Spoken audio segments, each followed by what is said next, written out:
is the Scammobile. Y'all ready to ride? Man, shout out America, man. I couldn't do this without y'all, man. We just show y'all what y'all could do if y'all wanted to get rich. The couple's American dream quickly turned into a nightmare after wiring nearly $800,000. All of that money went to a scammer.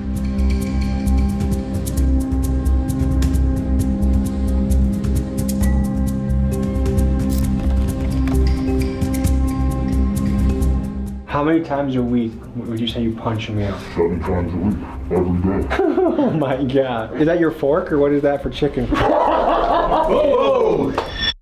12 people are facing more than 100 charges in a major credit fraud scheme. University student accused of stealing more than $500,000 in a credit card scam. It's shocking video of thugs chasing a mail carrier. Why? It's believed they wanted the master key he carries that opens mailboxes for the entire neighborhood. 25 investigates exposing a check scam that can wipe out your bank account. We're talking about scammers who can clone any of our voices using artificial intelligence. We are talking about $100,000 in forged checks. Whether it's a scam call center from India, a billionaire's Ponzi scheme, a guy pretending to be a Nigerian prince, or a U.S. senator out trading hedge funds while employed on the taxpayer dime, the truth is people hate getting scammed. After all, there are entire YouTube channels dedicated to getting revenge on scammers. You see, scammers are people that leverage social engineering, also known as human hacking, to steal, manipulate, and exploit. They'll make their approach, get you to trust them, then before you know it, they'll disappear into thin air after they've extracted your bank account, social security, or other valuable information. Today, we dive into the world of fraud and scamming, and we uncover how some of the scams are happening right now. We'll cover the biggest scam that's ever occurred in U.S. history, and we'll talk to the scammers to see how they think and what motivates them. And by the end of this, we'll provide you with tips on how you can avoid getting scammed yourself. This is the world of scammers. Let's dive in. There are people out there looking to exploit your data for their own gain. With scammers like this out there lurking, it's a good idea to protect yourself. To guard against shenanigans like this, I use the sponsor of today's video, Delete Me, to help keep my footprint off the internet. What Delete Me does is they go after the data aggregators that are out there on the internet that are trying to sell your information. With nutcases out there trying to dox you and steal your bank information, you've got to take action. When you use my promo code of Tommy20, you get 20% off of your subscription. Because when it comes to your banking, where you live, your personal information, you gotta protect yourself. And now, back to the episode.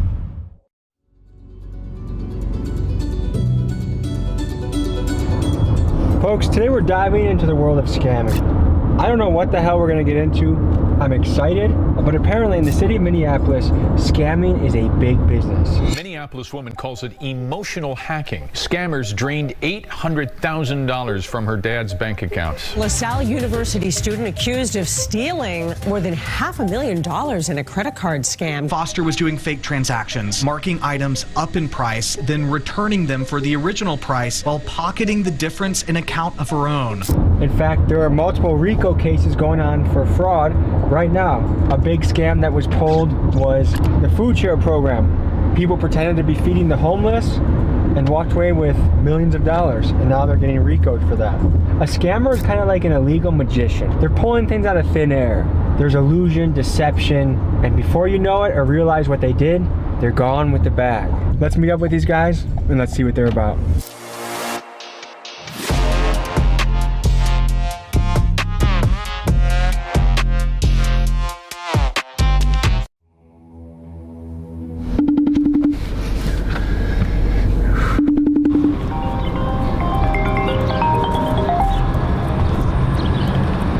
My boy. Is that you? Yeah, this me right here. I'm in that rental car, that white car. Alright, bet I'm finna walk over there. Okay, door's unlocked.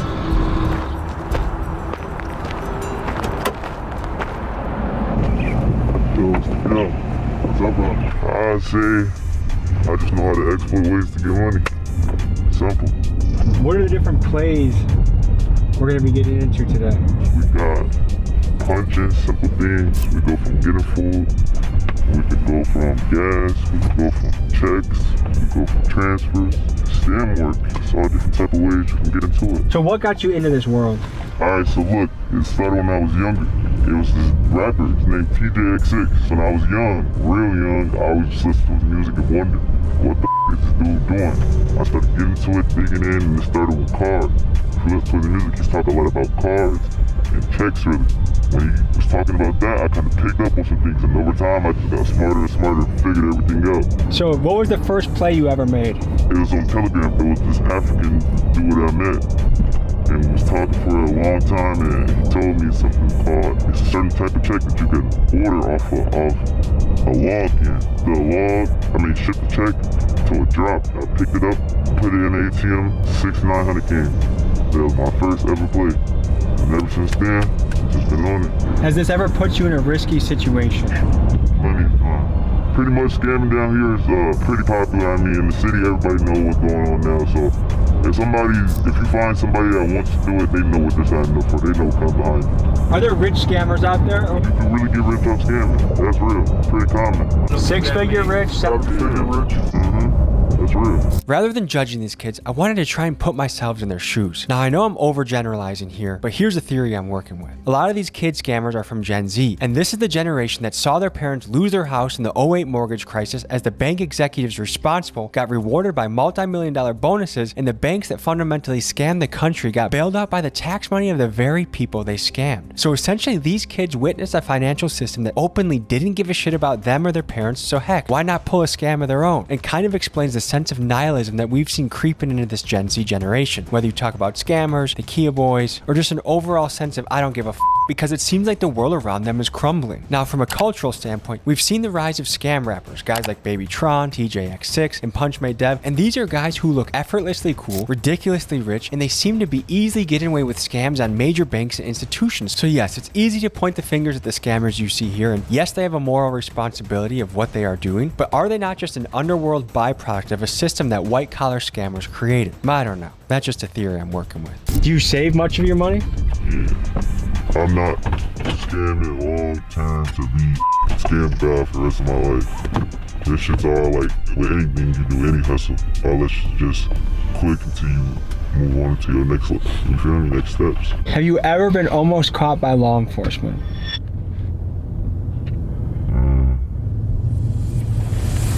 I'm gonna take a yes. No. Pause me. Think yes. Think about it, but nah, never. How much does an IP address come to play with what you do? It gets deep. That's like your address. I don't know.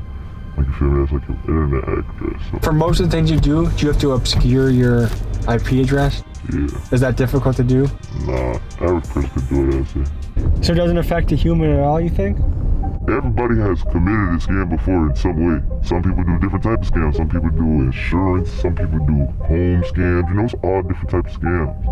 I look at it as I'm not taking money from a human. You know what I mean? And I don't think I'm a bad guy for it. You feel me? Oh, we got a package, buddy. Let me see.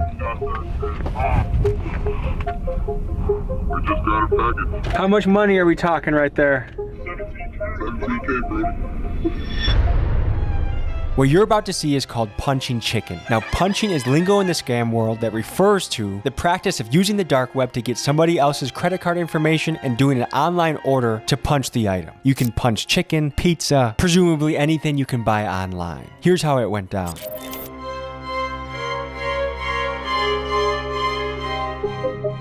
This is the website that I will buy the cards from to do the punching. Ready to buy cards. A fake credit card. A real credit card, but it's just not ours. And how much money does it have on it? It depends. I wouldn't necessarily say I know the exact amount. Certain banks, they give you the ability to check. You can call the bank and you can check how much. But I would just be buying a card based off of the knowledge that I already know. There's something called a BIN. A BIN is a bank identification number. Now, depending on what BINs you have, you might got a card that has thousands on it. You might got a card that has millions on it. There's no telling them. It's luck of the draw. Basically, yep. So these are cards that someone physically stole, like at the gas station. It fell on the ground. They picked it up.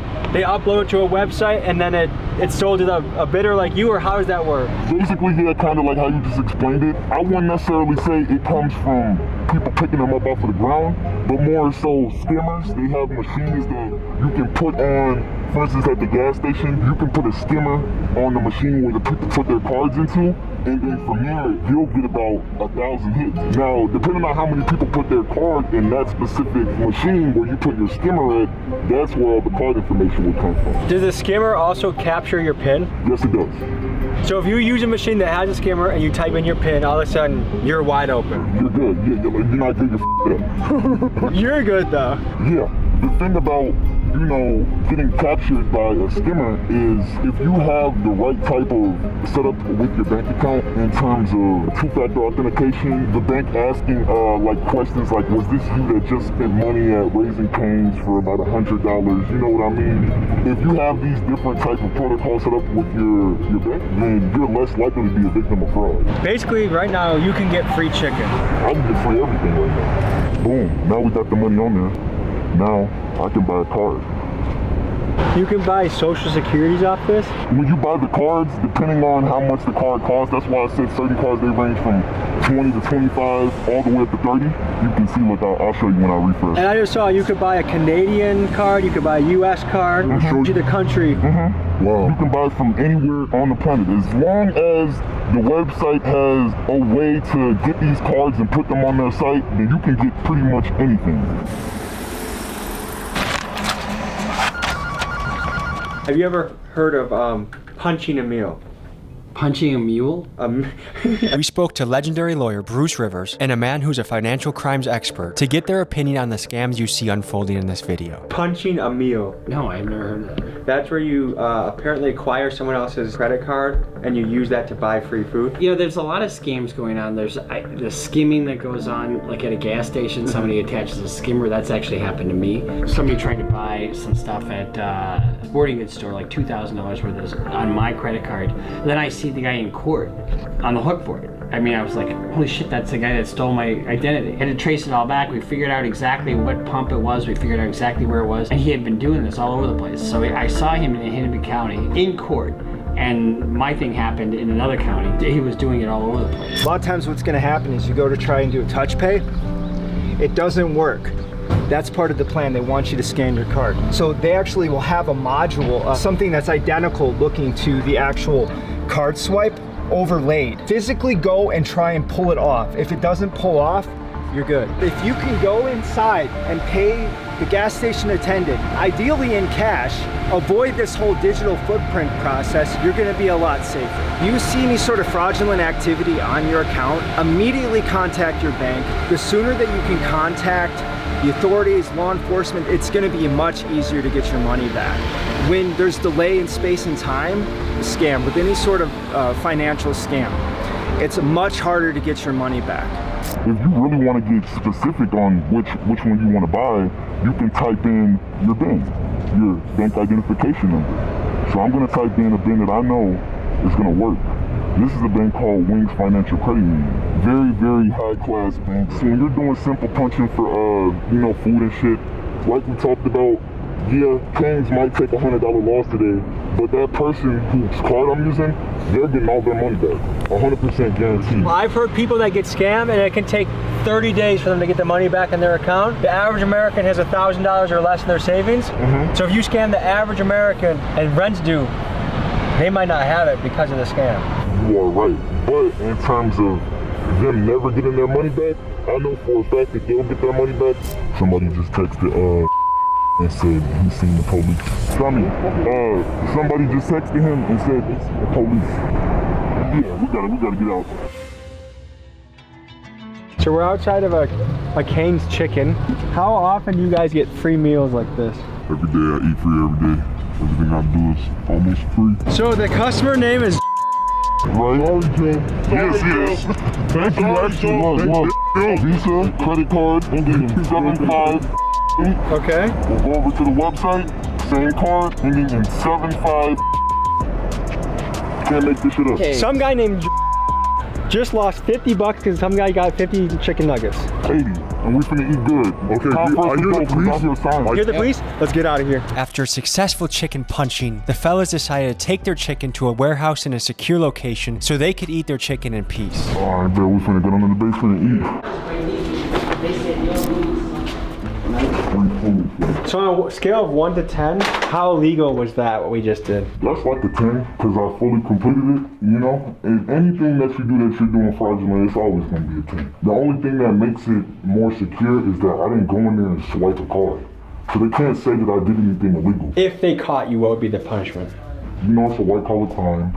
I don't think I would get charged with anything really because, like I said, they don't have any proof that I did anything, so they will have to drop the case. If they did want to take full action and give me a punishment, it would probably be anywhere from like 5 to 10. 5 to 10 years? Just for some shit. What makes it worth it? Times hard for everybody right now. So it's like, if you ain't got no money, but you got somebody's card, you get all you good. Just the other day, I got really honest like this. Is it that easy to get away with? Yeah, 100%. I'm always in and out. I've never been in a spot and they tried to hold me or tell me, oh, we can't give you what you're paying for, you gotta wait a little bit, you know?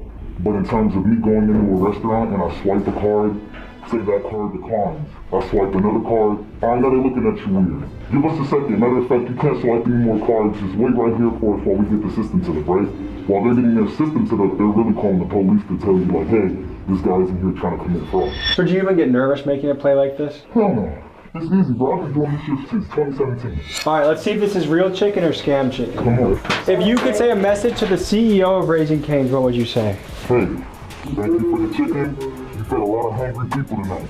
I guess big dogs gotta eat. Is that necessary for, is that your fork or what is that for chicken? Whoa!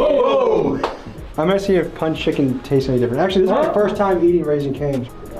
No fucking baby. Oh, that is a chicken tender. Free food tastes good, don't it?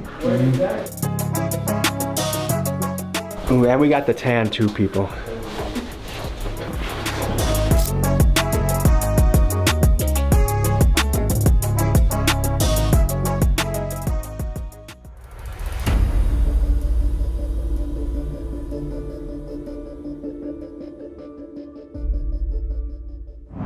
I had something to change around with the car because it wasn't grabbing, the CVV, but we had the code to change that shit around, take care of that. Alright, boss, so the page ready to go? Yeah, for now, once this nigga wake up, motherfuckers probably gonna get this sent out gone today or tomorrow. I'm gonna give his ass a call, wake his ass up. So, the guy that's sleeping, what role does he play? The guy that's gonna wake up? So, the guy that sleeps plays a very important role. He's the one that do send-outs. Basically, I can't get into too much detail, but he does send-outs for banks and we're able to access logs that way. The best I can describe it is it's a message coming to your phone. Okay. How hard is it to get your hands on this type of paper? Easy. You can get it. Anybody can get paper like that.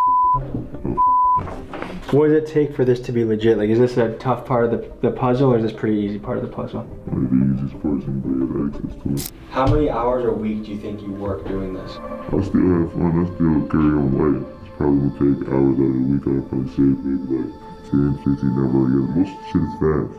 What makes someone good at this? Connection. The more connections you have, the person has something for everything in every field. Because there's not just one type of scam to be rich. Does this profession make you nervous? No. Is it risky? Yeah, for sure. Can't be nervous though. What's your philosophy on life? The world is blind. Have fun when you're young. Is it hard to keep this on the hush? If you're busting big plays, is it hard not to flex it or talk about it? Definitely. I'd say that's one of the things. Now I'm getting to the point where I've been doing it for a minute. I don't care anymore. You know, I do it so like I won't even post. What's your specialty? Have different specialties. You always level up, so I can't say I have like one good specialty, but I can do anything that I want. That's another thing. I think my good specialty is I can figure out whatever I want to learn. Anything. Were you good at school? Yeah, I was good at school. Did you like school? Yeah, school was fun. What do you call yourself? Baby J. What's your specialty? I'm good at talking, really. He's good at talking. You feel me? Everybody play different roles. So this is one of my guys right here. He might come to you, ask you a couple questions, or you'll get out. But basically, this right here is a check that I cooked up. This is like a real check that I made a copy of basically. So let me try to show you. This would look like original, and this would look like now. Exact same thing, exact thing. And this right here, the way that I'm doing it, a lot of people don't know how to do it this way. Check fraud. Printing out fake checks, cashing them at a bank. What normally happens isn't that the person who's doing the fraud is the one cashing it in. Usually they get some unsuspecting person, oh, I can make you a lot of money, and so they write the check to that person. So there's a middle guy in between, and it's usually the person that's unsuspecting, not thinking that it's a fraudulent check, and all of a sudden they go to the bank and they try to get the cash. And sometimes it works, sometimes it doesn't. It's usually the unsuspecting person, not the person who's behind the scheme.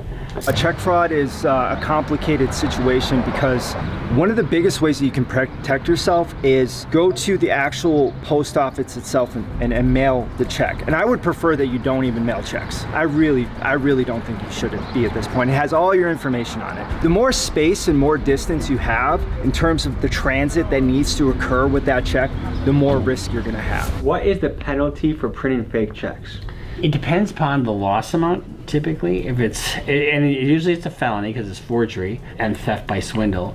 And so if it's under $2,500, it's probation.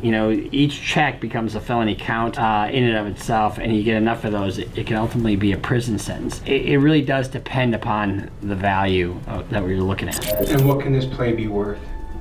This one here was $5,400. That's a lot of money. A piece of paper.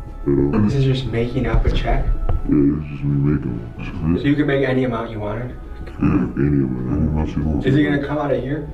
Yeah, I would imagine. The bigger you go, the more. Yeah, once you touch that 10K mark, any scam over 10,000 is where it's serious. That's when it gets serious for real. Check forgery isn't so high of a crime.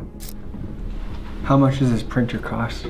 Roughly about like $500. It's crazy that a $500 printer can turn into thousands and thousands of dollars. They say money doesn't grow on trees, but you guys are kind of making it look like it does. Someone got the original or a copy of a real check, sold it to you online, and you're printing out that version? Either that or somebody at mailboxes.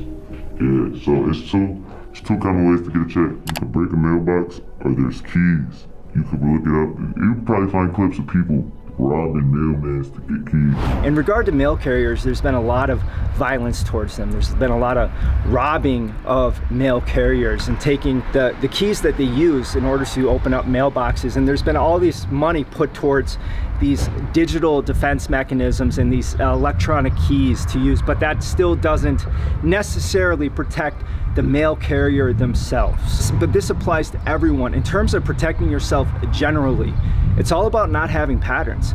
For the mail carrier, if you're on a route, just like if I was on a patrol route, if I had the same patrol route, same time, same place, every single day, it's easy for that patrol route to be intercepted. Change and vary your patterns. It's called force protection. What about when someone hits a mail truck, steals the mail keys, and steals checks that way? Bye-bye. In other words, that's usually done on an inside job basis, because who's going to steal a mail truck and know that there are going to be checks on that truck? Probably not too many. Which is the most risky part of this puzzle? I say out of all of them, the risky part, 9 times out of 10, I guess the most riskiest part who has the most important role in this particular style is the person who's getting the checks. So when you scamming, it's not always like somebody's always we're always the villains. Like, we also helping people because we split the money that the money we never just running off. We split it 50-50 with them. Just now, right now, look what advertising. Someone just said, I swear I got evicted, I gotta get back on my feet, and you said, I got you, cuz. Send me ID. Someone's sending you their bank right now, this is right now, look at the time. This is today, look, this today. Some people actually need your help, so it's like sometimes. I know people to this day that bring me other people's accounts. You see how real this look?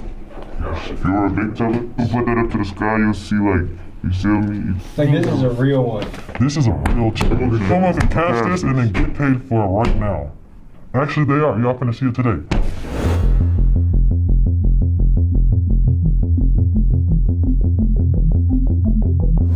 We can only fit so much into a YouTube video. All of this will be available at Patreon only.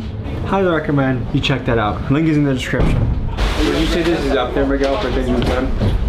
Top 3 for sure. This is fucking ridiculous, dude. I'm not exactly sure what we're about to do, but it feels sketchy. The first scamming video I put out, people are wondering, is this guy for real? Is he scamming us and believing that it's real? But like the casualness in which we're doing some of these things is like, Nah, you know what it is. We're gonna go play ball right now. see what the fuck going on, man. We cracking the cops, not safe. We are cracking the cops, not safe. It is less dangerous. Do not get killed trying to crack a safe. We crack a cops. Please do. Please do not. So does Minneapolis feel lawless right now? Certain parts is lawless. I'm not gonna lie, this whole city is known for scamming.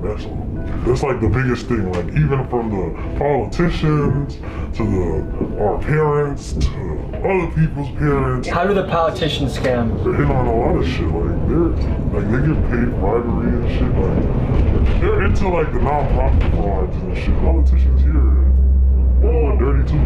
They play dirty games. Even the police even play dirty games. He's not going to mention some of the biggest scams going on. Here's a look at something that's actively happening in the city right now. Here it is. One of the largest scams in United States history happened right here in Minneapolis. During the pandemic, the Minnesota Department of Education was tasked with overseeing the handout of meals to kids, the needy, and the homeless during the COVID era, and they delegated local supervision to nonprofits like Feeding Our Future. What happened next was a tsunami of swindling. These nonprofits fraudulently claimed to be feeding thousands of kids a day within just weeks of being formed. Not only were literal tons of food wasted, but the fraud ended up costing the US taxpayer about $250 million. As of now, there are dozens of people being indicted and brought to trial, and to this day this stands as one of the biggest scams in US history. On the dirty streets of Minneapolis, mama doing dope, daddy got no hope. He's a scam, y'all. Because the system scammed us out of both our parents. CIA bought dope to the motherfuckers. See? My daddy, they got him out the way. They ain't trying to pay no child support. It's cool though, bro. And you know what we gonna do? We gonna grind, nigga. This that shit that we love, nigga. We love making that money out here. We gonna do whatever it takes to make that money out. This shit get wicked out here for real. Yeah, I'm not a bad guy. I'm not gonna say this like I'm the biggest, baddest guy to do this to people and shit. Nah, bro. I just do this to get by people, to get hear me. What percentage of scammers would you say are balling, and what percent of them would you say are actually kind of broke? They're not bullshit scammers. Like, there's always the one main person, then there's the middleman, then there's the middle. You know, like, it's like a tree.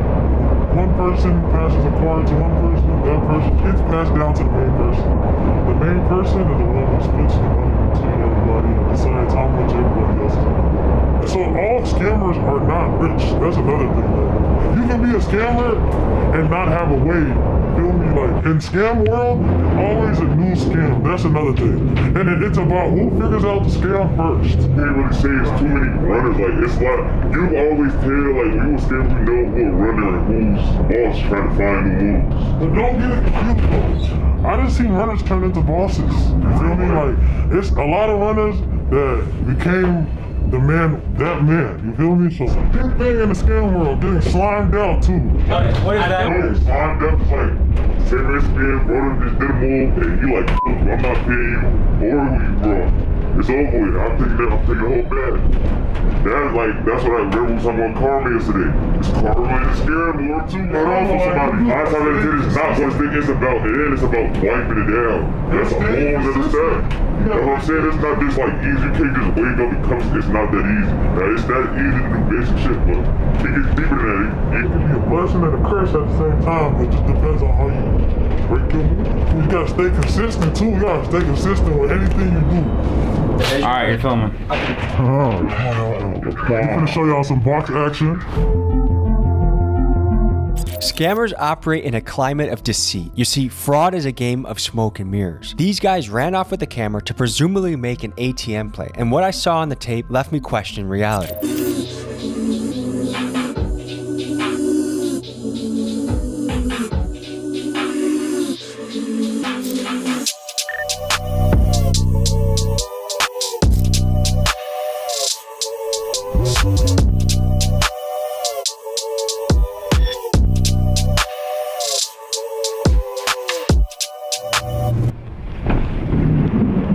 That's some great footage. See the police? Where you guys see him? Of course, you guys were out there for like fucking 20 minutes in ski masks and glasses. We had a little technical difficulty. You like took us so long, and you'll see the dead. The car started locking on us. But sometimes the car will lock up and then it gives you like fraud alerts, which the person has to confirm on the phone. You guys were skied up with glasses the whole time in front of a bank? Like, you gotta be. How is that not, like, do you guys feel like you guys are out there for way too long? Time limit, and what can they possibly do for real?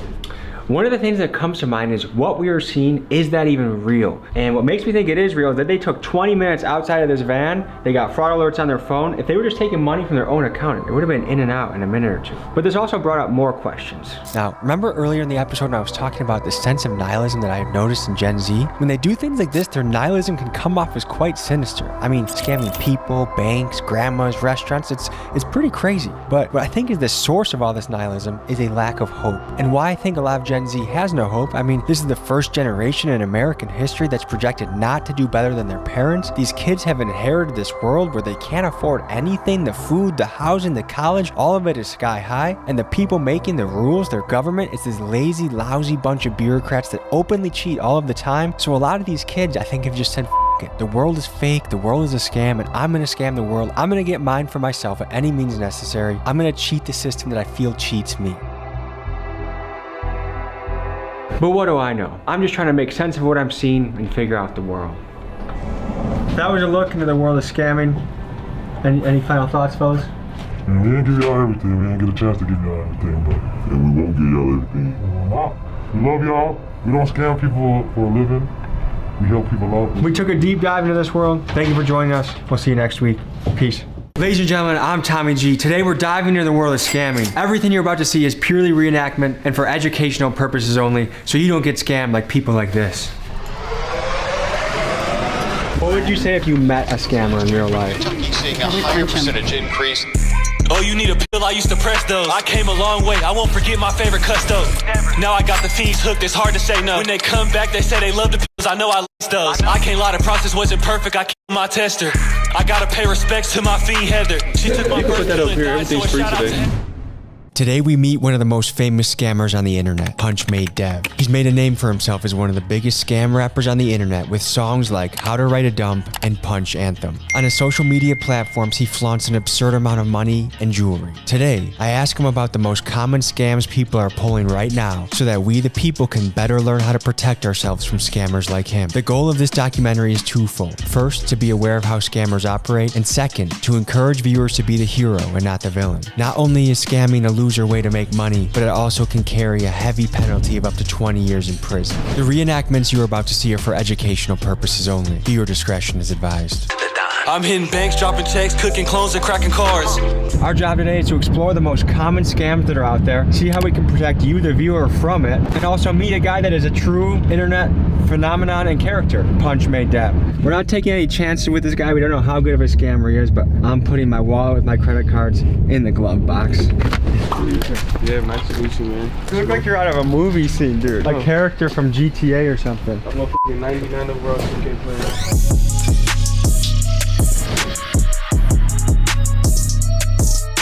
What's your social security number? I got yours. How hard is it to scam somebody with just their wallet? Bro, there's actually this device, you can put it right up to your f***ing like wallet. You got that chip on it? That's what we researched, and that's why we hit our credit cards from you. You said you hit the credit cards? Yeah. Oh, it's good. Unless I got it in my pocket like that, or like just like this on some shit. And you can just walk up to me and be like, my bad, bro. Oh, and then Oh God, I have everything. Yes, I'm Tommy G now after that. So you can steal what? My credit card, my debit card. Anything with a chip. Now picture this, you have my credit card and debit card, you just ran my account empty. Do you feel bad? Nah, the bank's gonna give you the money back. You ever heard of like a TLO lookup? Like if I had your first and last name, but your social will come up, everything. I could probably find you real quick. No. Ooh, you're 29, eh? It's your birthday? You got a criminal record. Yeah, I got arrested once. Damn, what for? I did a prank channel. I had a fake ball sack that I had hanging out in my pants. And an old couple thought I was really showing them my ball sack, so they arrested me for indecent exposure. A registered offender? No, I'm not a registered sex offender. How do you describe yourself in the scamming world? I feel like the whole world's a scam, but they just look at me as a bad guy. If I take money from you, you're gonna get the money back. Nobody's gonna hurt. I mean, it would be fucked up if I sim swap you and then just start posting like some crazy shit on your Instagram. Is that possible? Yes. Do you think you're a bad guy? I feel like it's worse people. Robin Hood was well liked because he took from the rich and gave to the poor. Yeah. Do you view yourself as a modern day Robin Hood? Take from the rich and give to the poor. I really take from the poor and then the richest me. What wallet do you recommend to people to protect them from scammers? There is no wallet. Or if it was, I wouldn't tell nobody. Okay, so how can someone avoid that wallet scam? Use Apple Pay, I guess. So just don't carry a wallet? Yeah, don't carry a wallet. That's the only way to avoid it? Yeah. How much does this thing cost? $38,000. Just for the pendant. How can I tell if this is real or fake? You gotta get a diamond tester. We can go to the jewelry store. Not sure how illegal this all is, but YouTube, this is educational purposes, a documentary. Don't ban this, don't strike this, don't age restrict it. Let me show the people what they need to see to protect themselves. So is there like an exit strategy in the scammer world? Because I feel like your clock's ticking. My clock's ticking. I mean, eventually, right? I mean, even Al Capone got, you know? I'm not Al Capone, I'm Punchmade Dev, undefeated. What's your guys' take on scamming? Like the government scamming. They doing $1 billion scams. What's the little millions and shit we taking? What's that gonna hurt? All right, guys, let's hit the bank. What are you guys thinking? My bullshit detector's going off a little bit. That's fake bling, I feel like. It had like that tin can rattle to it. Should we call Trax NYC and see if he can tell us if Punchmade stuff is real or fake? Hey, I'm about to film someone doing something sketchy at a bank, but I'm trying to find out how I can tell if something's a fake diamond or not. We're with Punchmade Dev, and he has allegedly $250,000 of bling on his neck, and I want to call Trax and see how we know if he's legit or not. Do you have any like photos of it you could just send me quick before? Yeah. Send me the photos and then I'll let you know. Cool, all right, sounds good. What the hell are you doing right now? I'm about to hit a wire. What does that mean? Log in and wire some money out. Tommy's trying to learn how to scale. That's what Tommy's trying to do. No, the goal of this episode is to learn how to protect the people at home from this type of tomfoolery. How much are you gonna clean this guy out? If they'll give me 20, I'll do it. What's gonna happen? You're gonna walk in there, you're gonna wire transfer money to yourself from someone else's account. How quick is all this gonna happen, you think? 10 minutes. Have you ever known someone that's been scammed? No, but I've almost been scammed myself. How did you almost get scammed? Well, I mean, people call you every day. Somebody called me yesterday and told me I had $2,500 worth of vacation points. I've never signed up for anything. What should be the punishment for a scammer? There should definitely be a punishment. I don't know what the punishment should be. A jury should determine that. Fair enough. Has anyone attempted to scam you before? Yes. How do they do it? With my debit. And what happened to you when they tried to scam you? I just found a charge on my debit card that I didn't do. This was in Arizona. How much was it for? It wasn't a lot. It was only about $80. Did the bank refund you? We did. What should be the punishment for scammers? I'm not sure. See, I got their balance right there, 430K. I'm about to wire that to this account that I got my hands on. I'm gonna try to just do a quick 10 real quick. Oh, how nice of you, Dev. You're only taking 10 racks instead of only 10,000. All right, let's do it. Hello. Good, how are you? Good. What can I do for you? I just want to make a withdrawal today, please. Yeah, no problem. Do you have your Yeah, I do. Perfect. Whenever you're ready, you can either insert it or just Okay. Tommy, nice to meet What's you. up, man? Why do you think scamming's become so popular? Fast. What do you guys think when kids look up to you? It's actually pretty crazy. You don't want to work for 50 years, your back broke, and then you can finally do what you want because you finally got some money. How long do you guys want to be in the game for before you're... I want to be like probably 30, then invest. Forever, nigga.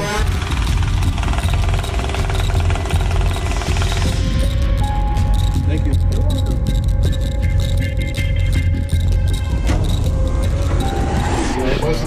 310. Let me sniff it to make sure. Yeah, go ahead. What are you gonna do with this $10,000? I might give it back. What's the most amount of money you ever walked out of a bank with? 70,000. How did that feel? Felt good. Felt amazing. I went about a chain with it. We're gonna head to a gas station next and show you the next scam to avoid.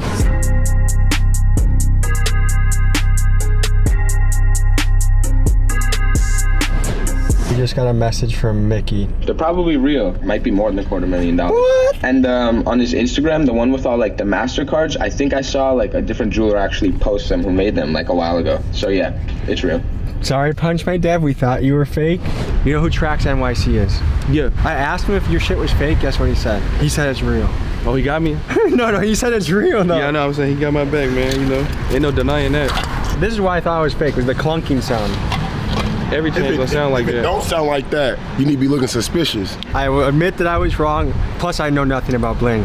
So we're getting into skimmers? Yeah. And dumps. And what's a dump? So say if I wanted to write up a dump, right? I would get a track 1, a 101 or a 201. So I get the information off my site. You can use the white blanks, but this one's better because it got a whole face. This is the big boy one. The one right here, this is the Bluetooth one I got, but I couldn't bring it on the plane with me, so. How much does this cost? Can't be no more than like 100. And how much does this made you? It's like over 500K. So if someone says they're a certified dumper, this is what they're talking about. They could either be the person getting the dumps with the skimmer, or they could be the person writing them up using them. Say like I know somebody working at McDonald's, right? I'll give them a skimmer and they work through the drive-thru. Just say somebody's buying some right now, right? They'll pay, right? And then my person will quickly go like this, swipe it on the, from my end, and that's when I get all the info. End of the day, I have like a list of like 20 of them. I'm about to wipe this one empty. I'm about to write up a dump on it for y'all. Is the FBI looking into you? Because how are you not in federal prison at this point? I know what I'm doing. You got a VPN, a proxy server, RDP. And the way someone stops this is by hitting lock on their bank account, right? Yeah. So as far as scamming goes, you feel like you're NBA level scammer? Oh, I'm like LeBron of the scamming and Michael Jordan combined. Does your mother know you're a scammer? Nah, I tell her I do crypto. All right, so now I got the numbers plugged in. I'm about to run this through. So now I just wrote somebody else's info right here. How much money is on that card? This one got about like a $600 balance. Wherever y'all went, we're about to go get everything for free real quick.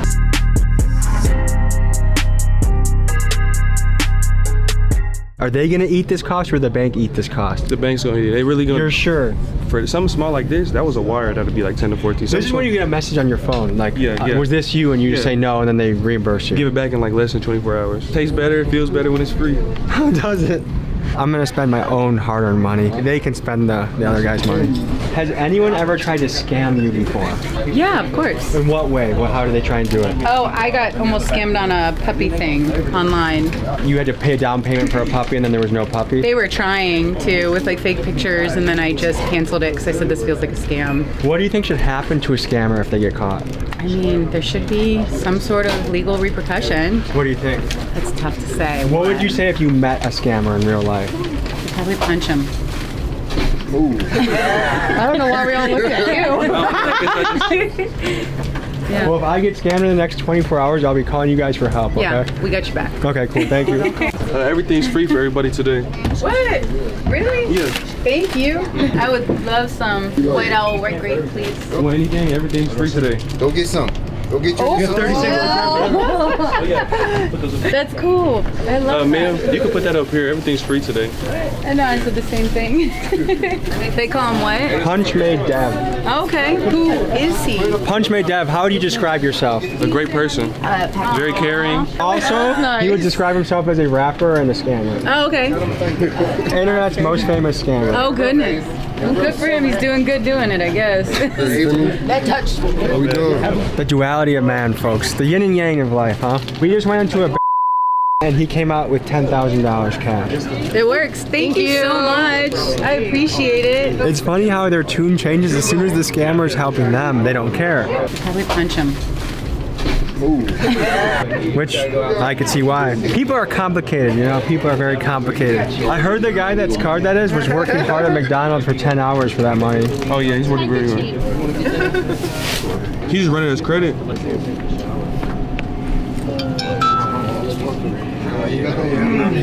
This is directly from his song. The clerk gon' let you swipe the card after you jam the chip. After it ain't working 2 times, she'll let you use the strip. It didn't decline?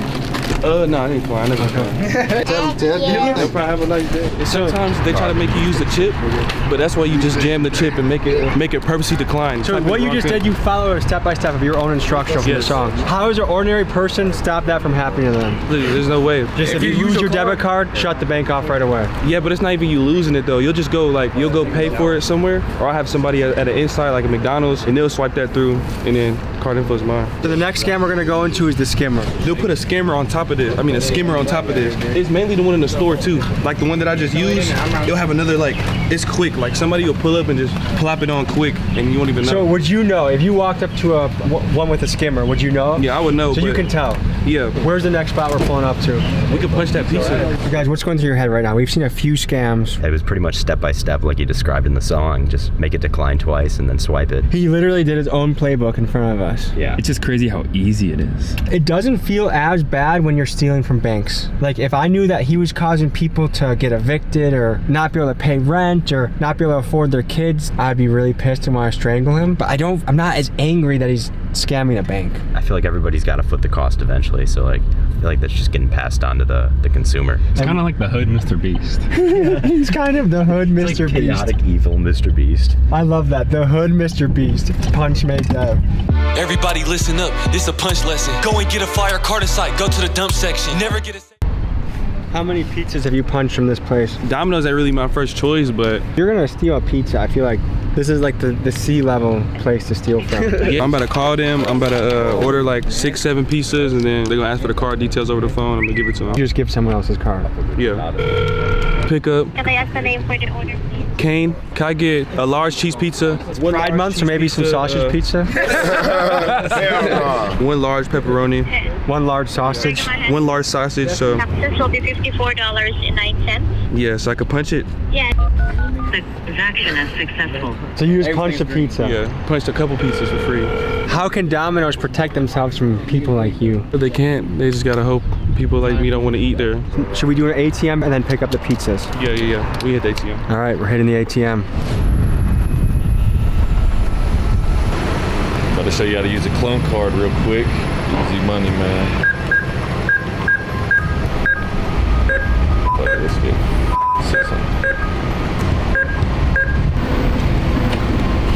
voila. It's like magic. All right, so what the hell just happened? We just pieced up a chip, took it into the ATM, and cleared that. I had my runner go in there, clear that hoe out. When we pull up in a ski mask to a bank, do you think that sets off any alarms? Yeah, but it's too late by the time we leave. Did you notice the 2 Lexington police officers in a nearby parking lot? Down the street, yeah, I seen them, yeah. They be there all the time. You just gotta know your area. The theme I'm getting with all of these scams is the only way to stop it is just don't let your stuff get stolen. Yeah. If you lose a card, tell the bank to lock it, and the bank will reimburse you if someone like you strikes. Yeah, the only thing is if like somebody was to wire out more than $250,000 out of your bank account, the government, they only protect up to $250,000. FDIC insured up to $250K. Yeah. If it's no more than $250K, you're good. People that are watching this that say Punch Made Dev is a piece of shit, what do you say to them? I say you, I probably scammed you, or I will soon. What are the consequences for scamming? Like what are the penalties someone can face for this?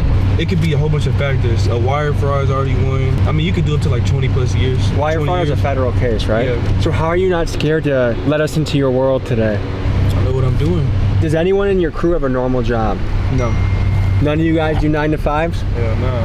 Why would they? It's free money. I mean, you gotta have a way to cover it up, you know? Some of us do videos, some of us rap, some of us sell clothes. Is this your dream job? This is my dream job. How long do you plan on being in this game? Forever. It's really, I don't really. You're gonna be a grandpa scamming people? Yeah, I'm gonna be 70 years old, still walking in and out the bank. When your kids get old enough to see what you've done on the internet, what do you think you're gonna tell your kids? I'm gonna tell them life isn't supposed to be taken so seriously, so just enjoy it and have fun. If you wanted to buy a home or a rental property with this money, you think you could do that? I have a home. I got a big ass crib, movie theater, everything in there. I got marble floors, 5 bedrooms upstairs. I got 2 bedrooms downstairs, a gym, movie theater upstairs, a pool in the backyard. You can see my closet right here a little bit. We got the closet you recently came out of? I just got what he said. Designer everywhere in there. Hashtag Pride Month. Our pizza's probably ready. It's time to get our pizzas. Sorry, Domino's. Have you ever encountered people scamming their way into pizzas? Yes. How do they do that? They lie. They lie about everything. How can Domino's protect itself against scammers? You put their number in the system, block them. They pop. It's a good thing I got multiple numbers. That's how you punch a pizza. Free eats. Sorry, Domino's. It's this guy. Free pizza. What % of your food you guys actually pay for? Maybe 5%. If you guys did this to a mom and pop shop, would you feel bad? Hell no. How old are you, Dev? Below 25. How old were you when you first started doing stuff like this? Like 15. What was the first scam you ever pulled? It was like e-horn. I would get like pictures of like a girl I knew or somebody on the internet that looked like a regular girl though. You don't want to get like fucking Ruby Rose or something like that. E-horn. Yeah, e-horn. Post it all on Tinder, all them dating apps. And I'd be like, add me on Snap, and I'll sell like a premium and shit like that. That shit was ass though, like just texting like niggas all day. I ain't like doing that. That probably takes forever. Yeah, it was slower too. So you impersonate a decently hot chick, pretending to send exclusive Snapchats to thirsty guys out there. And I do meetups too. I'll be like 300 for a meetup. And people will literally drive like 3 to 4 hours away. But he wants me to tell him what car he's in so he knows like I'm actually there, the female. So he'll pull up to the fucking cul-de-sac.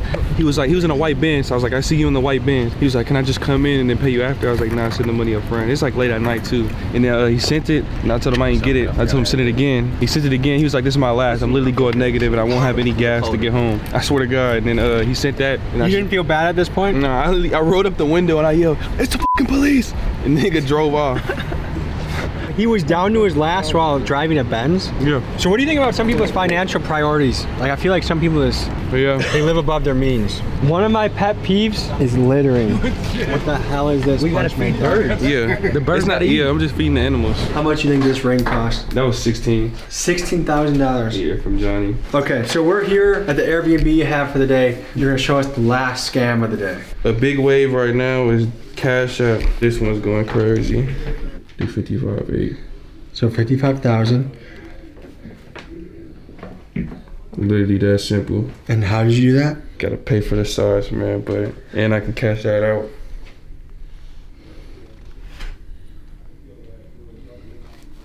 All right, I don't really know what just happened. This is what I do know. We just gave you a how-to video, how to avoid getting scammed, You right? how to avoid getting scammed, educational purposes. I encourage everybody to make money in a legitimate fashion, in a way that you can look yourself in the mirror, be proud of what you're doing. So folks, we just looked into the life of the internet's most famous scammer, Punchmade Dev.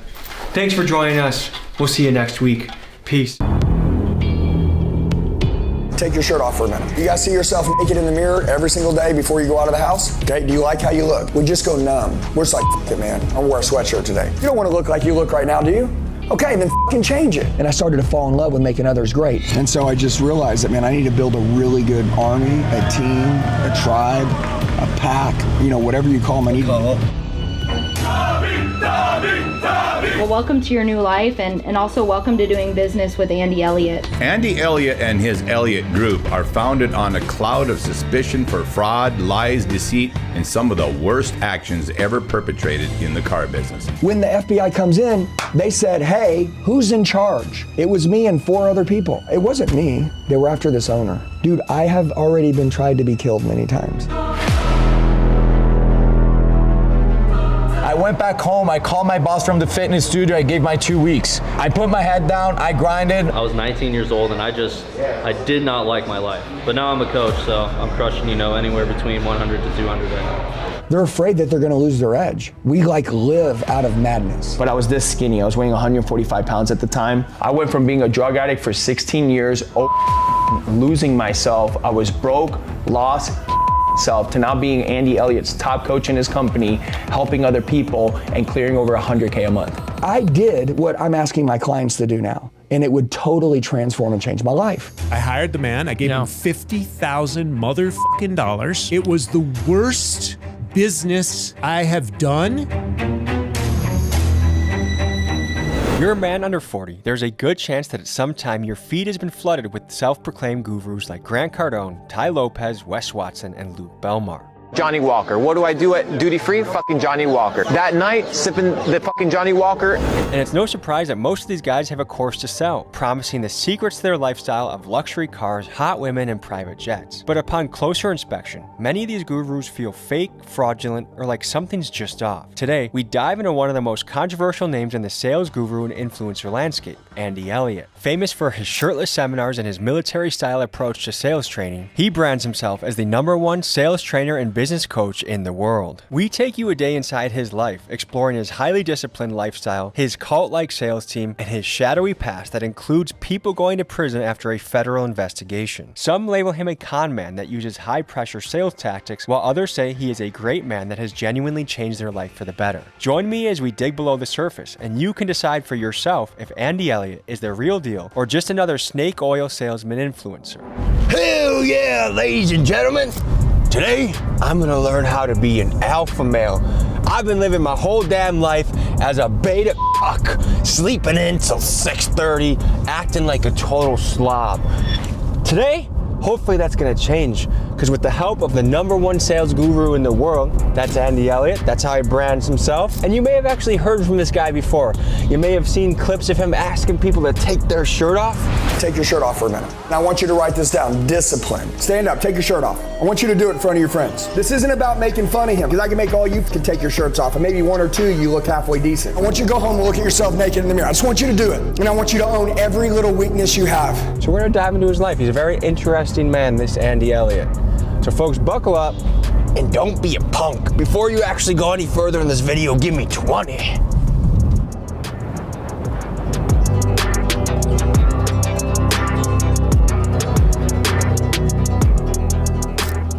I knew I was about to visit a controversial man, and I thought chances were good that his charisma could be disarming. So I reminded myself to walk into his house with a kind heart, but a healthy sense of skepticism.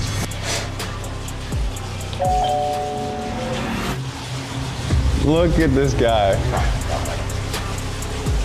Mr. Andy Elliott. How you doing, brother? How you guys doing? Andy, first, I gotta ask you about your fashion choices, man. Tell me what we got going on right here. We have a shirt on because it's cold, but normally it's shorts. That's my fashion choice. Rate my fashion as a kind of alpha dresser. Well, I'm not an alpha dresser. No? I just don't wear any clothes. Would you ever join a nudist colony? No. Why not? Because I think that's weird. So when we started our business, we basically sold everything. And my wife, we lived in Oklahoma, she drew on a napkin this house. She's like, we're gonna have a U-shaped house. We're gonna restart our life. We're gonna rebuild. And I envision it being like this, with a pool right down the middle. Worked our ass off and went and built it. Nice to meet you. Nice to meet you too. You guys ready to rumble today or what? Oh yeah, we're about to get, you're getting in the cold plunge. You're getting in the cold plunge with us, yeah. I brought a Speedo or something as close to it as I feel comfortable. Yeah, Speedos are welcome here. So let's show us what you got. These shorts are crazy work, brother. Those are awesome. This should be illegal in like 49 out of 50 states. You got bigger legs than I thought. We're gonna say who's staying the longest. Oh, I'm just doing a quick dip. No, you're not. No, you're not. Guys, this is what a cult leader does. They try and get you to do things, and I'm going to resist the temptation. Listen, have you ever read the book Tim Grover, Relentless? He said there was those that didn't want to get in the ice bath because they were scared. This is amazing, brother. Ooh. What's your mentality in life, Mr. Elliott? You can have whatever you want and do whatever you want. You can hang out with whoever you want. You can have whatever kind of life you want. And I mean, dude, we're all so lucky to be alive, like at this time, this era. I mean, it's amazing. I mean, think about it. You have a business and can take care of your family, going around and documenting people because people want to watch other people live. Most people don't understand themselves. And so at 40 years old, I would realize I didn't like me. I wanted to have good intentions. I wanted to help people. My whole life, I helped people make money, but I never really changed anyone's life.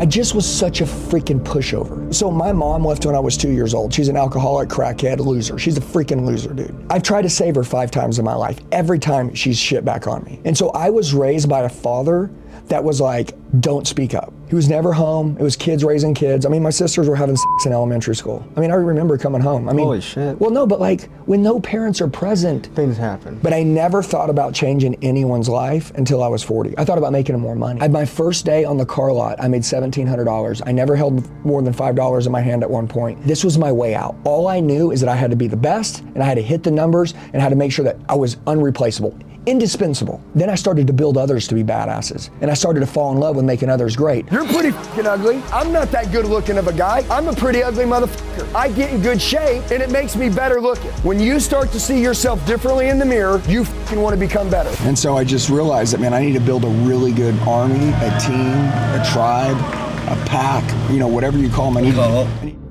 One of the things we're going to try and determine together in this episode is how to define Andy Elliott. Who is he really? Is he a cult leader who commands extreme loyalty and uses manipulation tactics? Or is he a great but controversial business leader who gets the best out of his people? Is he a scam artist with a history of fraud? Or is he a man who has learned from his past and become a top-tier salesman and sales trainer? You guys tell me in the comments what you think the truth is about Andy. Do you feel like you run a culture is, I mean, comes from cult, right? And so a culture of winners is dangerous. What kind of car do you drive? Grand Cherokee at the moment. Okay, what do you want? What kind of car do you want? Range Rover would be cool. Okay, write this down, Range Rover. And so I decided I'm gonna reprogram me like a freaking computer. So I started paying for training. I did what I'm asking my clients to do now, and it would totally transform and change my life. All right, guys, let's get cracking. So we're doing a burpee all the way down, a push-up, come up, stand up straight.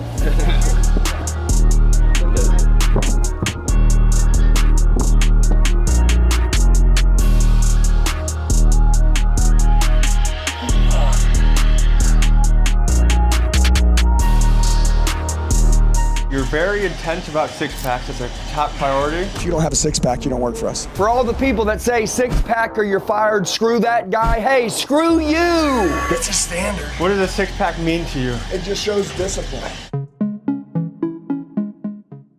I know some of your tactics have a little bit of humiliation mixed into them. No. I know you're snacking. Well, squeeze your fat. And then I want you to pretend that you have whatever you want here, and I want you to take a bite. I'm gonna give Steve $10,000, okay? He can get a six-pack. I'm not a fitness coach, right? I'm a business guy. The building block to success, if you were like, I wanna make money, is discipline. Every time I walk into anywhere, I will literally have hundreds of people walk up to me, and they say, dude, you changed my whole life. Where you're comfortable in front of a stage with people, you're bringing a guy up to the front that's shaking in his boots, and now he's showing his fucking fat belly to the audience. So I would be curious to hear the stories afterwards. Like, they come to me and they fall to their knees and they start bawling, and their wives call me and say, thank you for sending my husband back home. Was it the easy wrestling coaches that let you get away with everything, the ones that made you the best? The most difficult wrestling coach I had was the guy that changed my life. Dude, that's what I say. So I tell people all the time, I'm like, dude, listen, you might hate me, you might not like me, but you're gonna get better. In my league where I lived in Oklahoma, I was making $2.5 million, and I quit my job. I had been in sales from 18 to 39 years old. In the car dealerships. I remember sitting there, dude, and this guy walks across the showroom floor. Probably kind of looked like Rafa or some shit, right? And I'm the old me. And I'm like, I remember saying, man, F that guy. I'm like, I bet he's broke, dude. I bet that guy drives a Ford Taurus. You know what I'm saying? You're trying to think of the ways that you were better than him. Dude, I'm so disgusted at myself, I'm turning it all on him. And I remember, and I stopped myself, and I was like, dude, I am a total piece of shit, dude. I was never gonna work for anyone else. I didn't wanna work for anyone else. I didn't wanna start this business. When I started listening to Tony Robbins, like for real, my mind started to run. I started to dream again. She supported me, she changed too, our kids changed, and we would step out and quit a 20-year job and start a new business, which is like, we're gonna teach people to sell.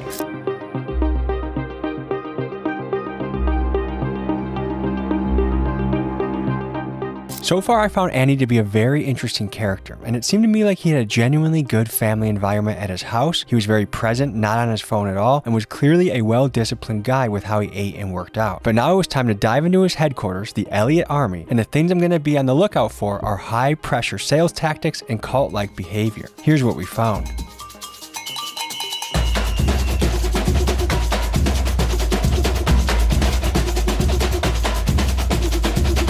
If you don't say come on this other line right now, when you come out here, I'm gonna shave your head bald so you look like Andy Elliott's twin brother. Okay, he's laughing.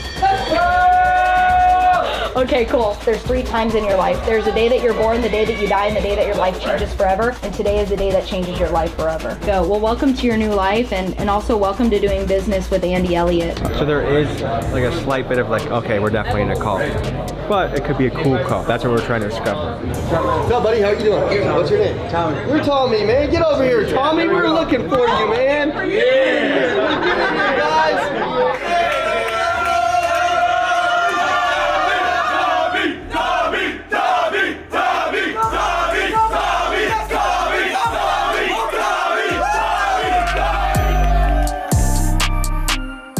No one can work here unless I've changed their life inside of our coaching program. To clarify what you just heard, one criteria Andy uses to hire is to only select from people that have paid for Andy's seminars or bought coaching lessons from him in the past. And to Andy, this ensures that his candidate is fully bought into his philosophy. Now, this could be looked at as an excellent vetting mechanism to build a good culture, or another warning sign of a cult, which is members having extreme loyalty and devotion to the leader. Now, I have a lot of guys that are 7, 8, 9, 10-figure earners. They're big earners, but they operate from a state of madness. They're afraid that they're gonna lose their edge. We live out of madness. He's gonna experience team, he's gonna experience family. There's a lot of places that they have buildings, but they don't have the people. And what we have is we have the family, we have the people, and that's what really makes a building special. So let's get it! Let's get it! Yeah. I didn't bring any capris. Am I gonna fit in around here? Yeah, I think you'll be fine, dude. Hey, we can tan you. We'll cut the shorts up a little bit. You'll be all right. All of you are Team Elliott. Yep. How long you guys been here for? I mean, we got guys from 5 years to guys that are, 2 years, 3 years. Like we've got guys from all around. Everybody came through. Yep, we got the Bible You're with gonna us. go Old Testament or New Testament on me today? Well, we're gonna deliver a speech to these business leaders today, but we're gonna start with God because that's our core value. Do you think Jesus would have been good at cold calling? I think Jesus would have been the best at cold calling, dude. He would have been the best at it, dude. Marketing. Yeah. Show me the headquarters, man. Let's go. I'll take you on a tour.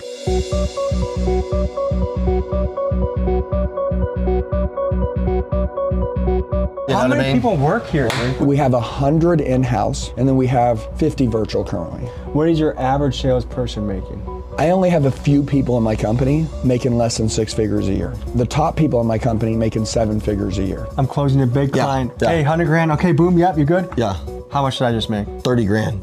That is actually really good commission. Yeah. Right? Yeah. Do you guys feel like you can hold Andy accountable? 100%. The whole world holds Andy accountable because he tells people all day long on social media, what he's doing, his fitness, his goals, his mindset, his marriage. He's a leader that you could call him up. Oh, my God, yeah, dude. Things that are very sketchy in his past. Yeah. Snitching to the feds, turning his boss in, stuff like that. Like, did you guys ever talk to him about that later Yeah, today? 100%. Andy's owned it since day one. Come through, we'll show you the media side, and then There's we'll get a strong emphasis on hospitality here. I think I've been asked at least 7 times if I need a water or energy drink. We walked into so many different businesses over the years, and people it's just like the care factor. Folks, a potential warning sign that you could be dealing with a cult is a tactic called love bombing. Groups will overwhelm newcomers with praise and celebration as a way to disarm them and build instant loyalty. And another thing you find as soon as you get to Elliott headquarters is the salespeople are trained to offer you a beverage incessantly. I mean, we were offered drinks enough times that all of us on the team agreed that it just felt a little weird. And for more context, before we flew to Arizona, Andy himself offered to get me a rental car or put me and my team up in a hotel, which I declined so I could enter his world as a neutral guest and not beholden to him. Because after all, part of Andy's sales playbook is the reciprocity principle, where he gives you a little thing like a water bottle, and in the end, he gets a big thing like the closing of the sale of a car. So the question going through my head at the time is, what is the difference between truly generous hospitality with well-trained salespeople versus love bombing, manipulating someone to get a desired outcome? I'm curious to hear your guys' opinions. Am I being overly cautious and even kind of a douche for not accepting Andy's hospitality? Or am I right to be on my guard? Let's go, Eva. So what just happened? What kind of deal did you just close? Well, we're changing lives. Yeah? Yeah. So coaching deal. 100%. What does this get you in commission, do you think? Like $1,500? That's what I'm talking about?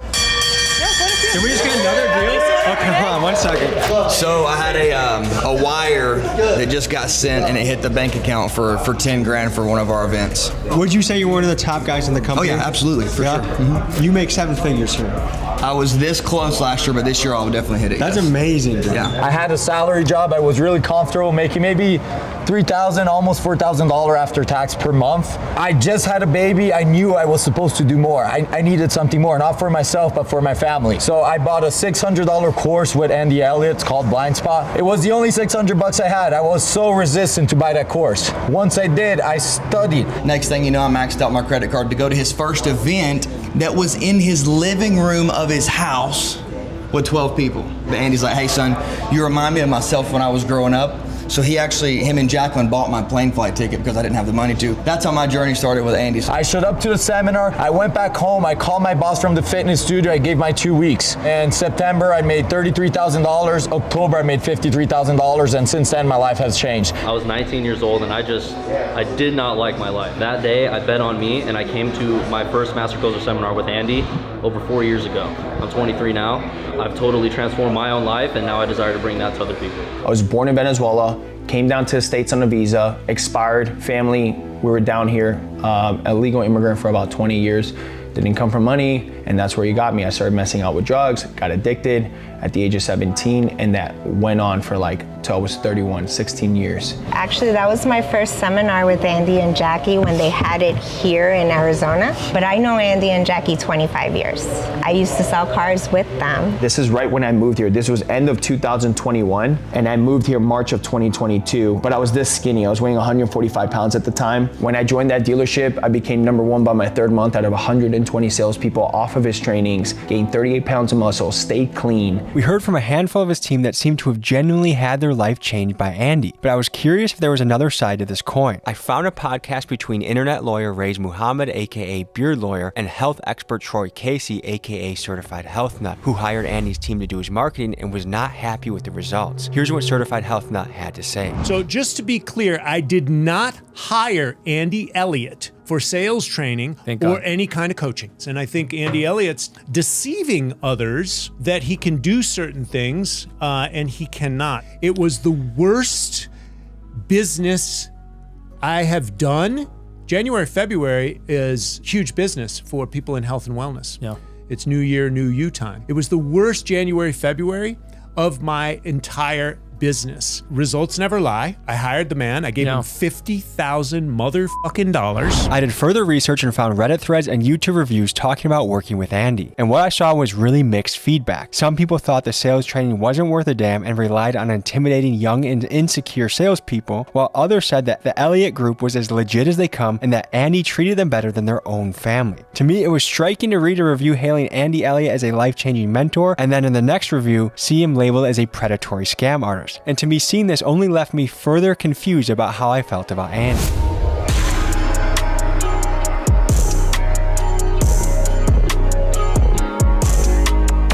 Well, so #1, super important, our kids, they all go to school here. Love you girls. There's Miss Debbie. She's their teacher. They're here every day. You guys eating healthy? Yeah. They're all here every day though. So that way, no matter what I'm doing, they're here. Amazing. All right, call your shot. How much you putting up today? 15 grand. You for real? Yeah, for real. All right, you put up 15 grand. You 15 grand in-house. You come see me, I'll give you 1,500 cash. Deal, let's go. Let's go. Okay, let's go guys, crank it up over here. Eva, come on. Hi. Come on. Let's go. Let's go. How many appointments you gonna set today? 20. 20. How much we gonna put up today? Well, we just locked up 75K, so. Well, you're already 75. Yeah. Sean, what about you? I'm gonna put up $5 grand today. Come on. 5 grand? 5 grand. All right. Listen, you put up 5 grand, I got 500. You do 75, I got 1,500 for you. Done deal.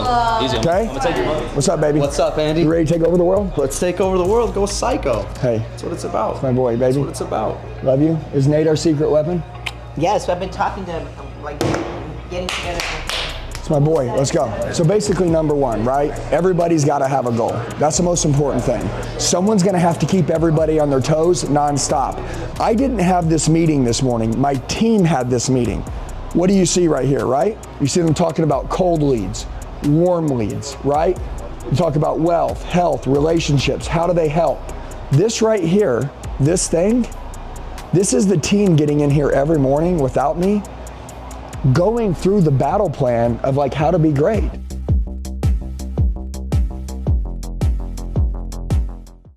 Every day around 1, 2 o'clock, I have everybody get off the phones and have everybody come down here and they grind.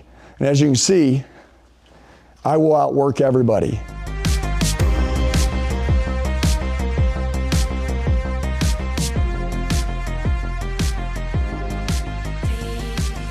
Hard work is so important. Nobody's gonna build anything without working hard. This place is a hero-making machine. Before Andy Elliott became a high-energy sales guru, he was selling cars at the Big Red dealerships in Norman, Oklahoma. This dealership targeted low-credit customers, people who couldn't qualify for financing at typical places. So to get them approved, a series of illegal schemes were put into play, bribing credit union employees, creating fake pawn shops, and inventing fake jobs for unemployed buyers just to push the loans through. This operation was eventually exposed, and it led to the conviction of 3 dealership executives. Andy, Andy admitted under oath his own role in the fraud and avoided prosecution by cooperating with federal investigators. And according to his own testimony, Big Red was a dealership where ethics took a back seat. Andy and his co-workers faked insurance letters, faked down payments, ran out employees that they deemed to be too ethical, and even role-played what to say if the feds came knocking. So with Andy accumulating a lot of influence and being a guy that talks about integrity being everything, I thought it was only fair to ask him about this chapter from his past. You said you almost went to prison. Tell me about that. From the time I was 18 years old to the time I was 32 years old, I worked for good credit company. That was the way I worked my whole life. I didn't work payments all the time with people. But then I had this owner of this company that goes, dude, I need you in my store. By the way, it's a special finance store now. Good credit, no credit, bad credit, repo, bankruptcy, divorce, you're approved. These people have zero down payment. In the beginning, day one, it's like, hey, this guy's approved. I submit it over to the bank and it says they need 1,000 down. And I'm like, hey, Mr. Customer, I need 1,000 down. And he's like, I don't have it. They're like, oh, don't worry about it. Basically, we're just gonna put 1,000 down on the contract. It's very simple. We're gonna tell the customers if the bank asks, you put 1,000 down. Now, we're gonna deduct that 1,000 that you didn't put down off the sell price. So actually you end up paying less money, it's fine. So you guys kind of fake down payments? Yeah, well, in the special finance subprime game, faking the down payment was almost everywhere. Do you feel like it was prevalent in a lot of car dealerships? Yes. What did you feel doing that in your own head? Because I know a topic you mentioned a lot is integrity. Yeah, well, honestly, at this point, okay, integrity has always been important to me, but it wasn't that at this time in my point I was self-developing and my number one standard was integrity. My number one standard was selling cars, making money, and trying to figure out how to hit that damn quota they put on me. I think you've built a really good culture here. I'm just trying to balance who was this Andy guy before this transformation. So this Andy guy's intentions, honestly, were good. I never hurt anybody. I never took advantage of anyone that I felt like. I think you said something along the lines that if you found guys with good ethics, you'd run them out of the business. That to me was like, wow, I can understand forging a few loans, getting the guy's car. But I don't know where that was said. Wasn't that in legal documents? It was in a affidavit. Yeah, but you'd have to show it to me. I am not that guy anymore, and that guy died. And what was the transformation moment? In 2020. With your wife. Yeah. Love him. FBI comes in, and the owner. Into the dealership? Yeah, it wasn't me. It was like, we're going to get Andy Elliott. They were after this owner. What was it like when the FBI came in? I mean, it's just like, what the hell's going on? Was your mind kind of blown? You're like, yeah, I mean, everybody's mind blown. How long did you work for? 5 years. What made you not get up and pack your bags at some point? Making too much money. Just total transparency. I see so many people stay in jobs because they're making too much money, and that's why you hear us talk about the golden handcuff syndrome all the time. I was handcuffed to more money than I ever made, and I just knew I couldn't make the same money anywhere else. Because one of the things that I think is really powerful about your brand right now is personal accountability. What about back then, if you're looking yourself in the mirror and telling yourself the hard truth, like what would it be that you would condemn yourself the most for or change the most about actions that you did in that period? Well, number one, my wife, anybody's watching this, when your wife says don't do it, she's not nagging you. She's not being a bitch. She's protecting you. Yeah. You know what I told her, which I own this now and I'm past it, but I said, babe, stop nagging me. Stop nagging me. And you know what she did? She quit nagging me. Be really careful you don't shut up the person that loves you more than anyone else in this world. But if you tell them enough and you hurt them enough, they'll shut up. And so that really breaks my heart that I shut up my greatest best friend, weapon, everything. So I would say, number one, never make decisions based off money. Don't do it. And don't run with the wrong people. Because if you run with the wrong people, you're gonna do the wrong shit. And by the way, if you're favored by God, which I believe I am favored by God, I am also favored by the devil. It's like if you put me on the right path, dude, I will go mow down darkness. But if you put me on the wrong path, I'll go mow down the light. You could be dangerously good or dangerously bad. Yeah, it's like you have that tiger in you. There's two narratives going through my head right now. I mean, Andy's on stage right now. In about 30 minutes, he's going to close these people at high ticket deals. I think like 75 or 100 grand to be part of a bigger coaching program. You talk to a lot of the employees. On one end, I'm like, holy shit, the culture here is contagious. Everyone is like fit, happy, gung-ho, super high enthusiasm and energy. Like, what more could you ask from a sales team or a company culture? And on the other end, it's kind of like the movie Get Out, where everyone's like, yeah, I'm really happy here. And Andy, yeah, he told me everything. And Yeah, all my answers come from Andy. I just like Andy is kind of this religious figure in a way. I think this is the thing where you define between like a great coach or a cult leader, and only time will tell. We've spent one day with the crew. Like in 10 years, these people might be the most successful people ever. In 10 years, there might be an FBI investigation into this place. Who knows? What do you think, Miguel, so far? I honestly think he's a good guy, and I think he actually has really good morals, but I do think there's something weird in the air in there. Just the probability of within a 2-3 minute span, 4 people closing a deal seems highly unlikely, but it could be true. I mean, that's the other thing. Like, if there's a lot of momentum in the building, things are happening. Like, I don't want to be a hater because the culture is so good and just like be like, oh, there's no way someone could be that happy. For people getting in shape, changing their life, making more money, being close to their family, how can you get upset about that?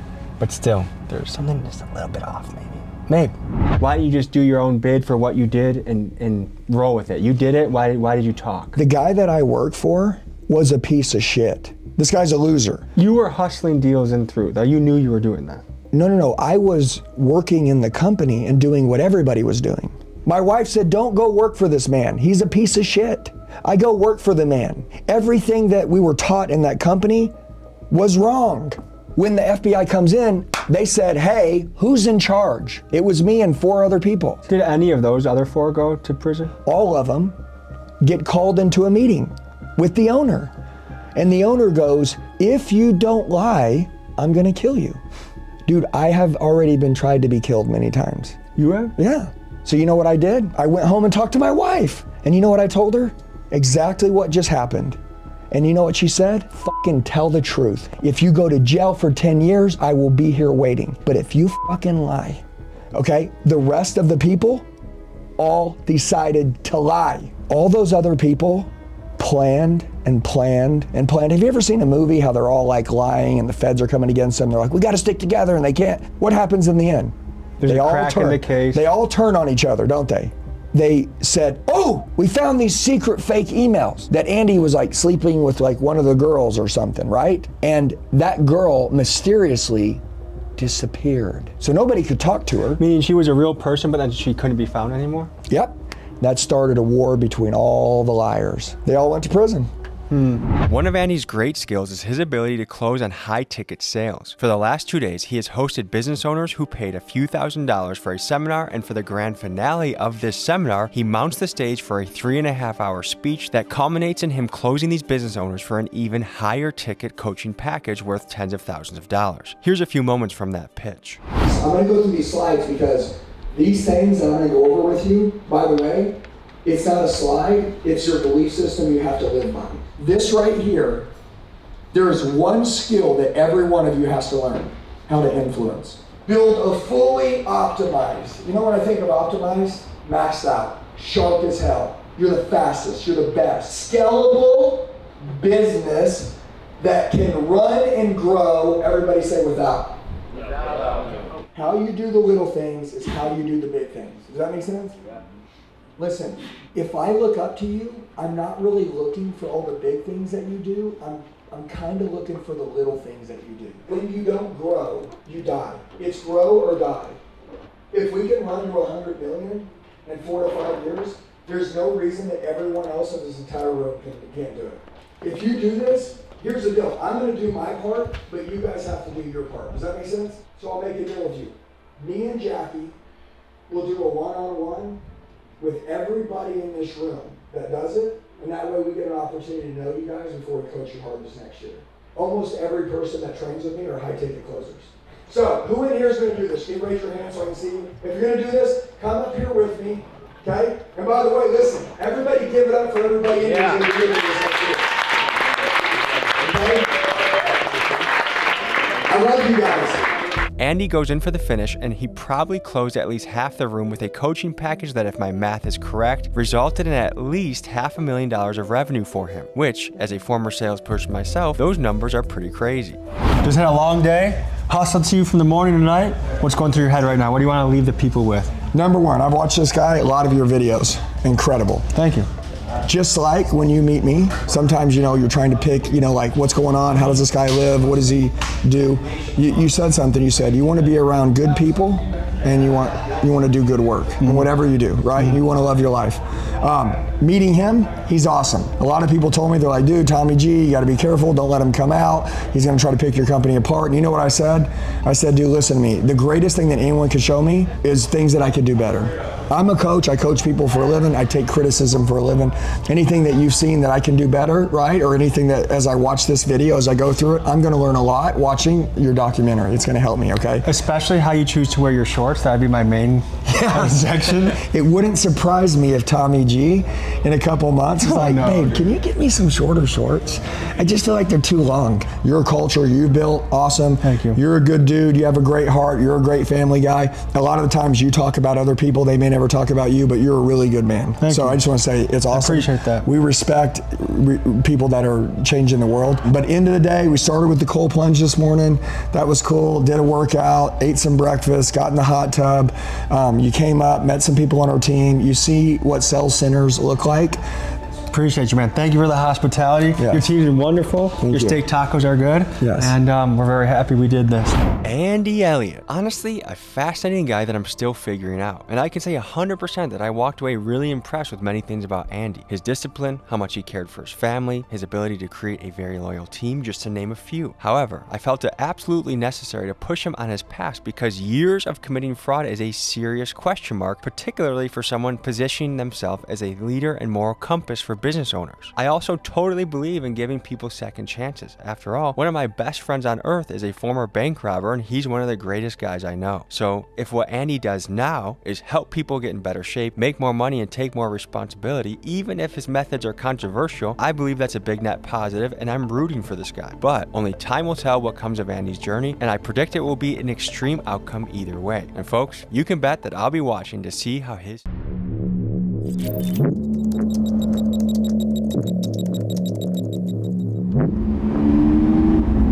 Massive Chinese hack into phone systems right here in the U.S. New details tonight on what's being called one of the worst cyber hacks in history, with federal officials revealing they've been investigating China for months. U.S. officials today went public with new details about a massive and ongoing Chinese hack of multiple U.S. telecom companies.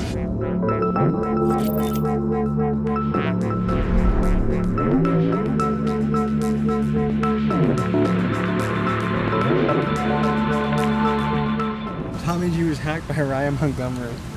What the fuck? I'll do it again, watch. What's the email you use to sign up for the most things? Whoa! Yeah, we're not showing that one. Yeah. You could buy an organ online?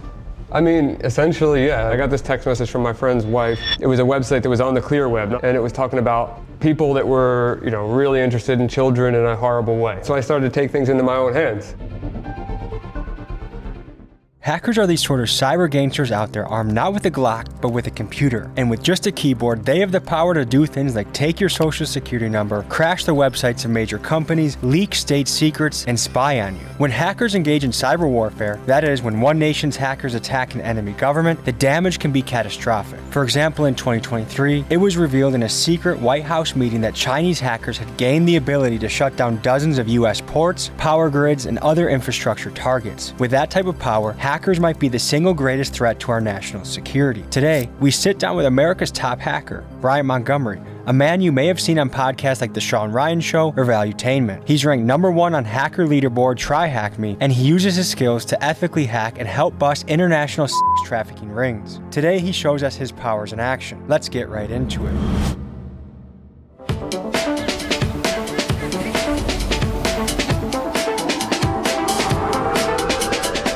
Today we meet with one of the most potentially dangerous people we've ever met with, a hacker, which kind of sounds unlikely that they could be dangerous, but these guys have the power to topple nation states by leaking information or exposing government secrets. They have the power to take your information and steal your money.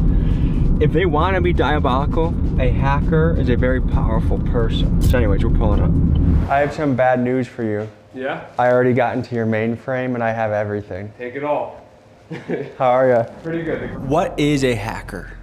A hacker, so my explanation of a hacker is somebody that has the ability to think in a way where they're looking at a device or they're looking at an object and they don't look at it for what it's capabilities are out of the box or what people may interpret it to do. They're going to try to modify it to do something that it wasn't originally designed to do. I think it's more of a mentality. I think that you are like a YouTube hacker. In my brain, I think that if you found a way that a thumbnail works in a specific case, or a title works, or maybe you switch the title every 3 days and that ramps up your views, that's hacking. You're using a system that's not designed to work that way, and you're abusing the system for your benefit.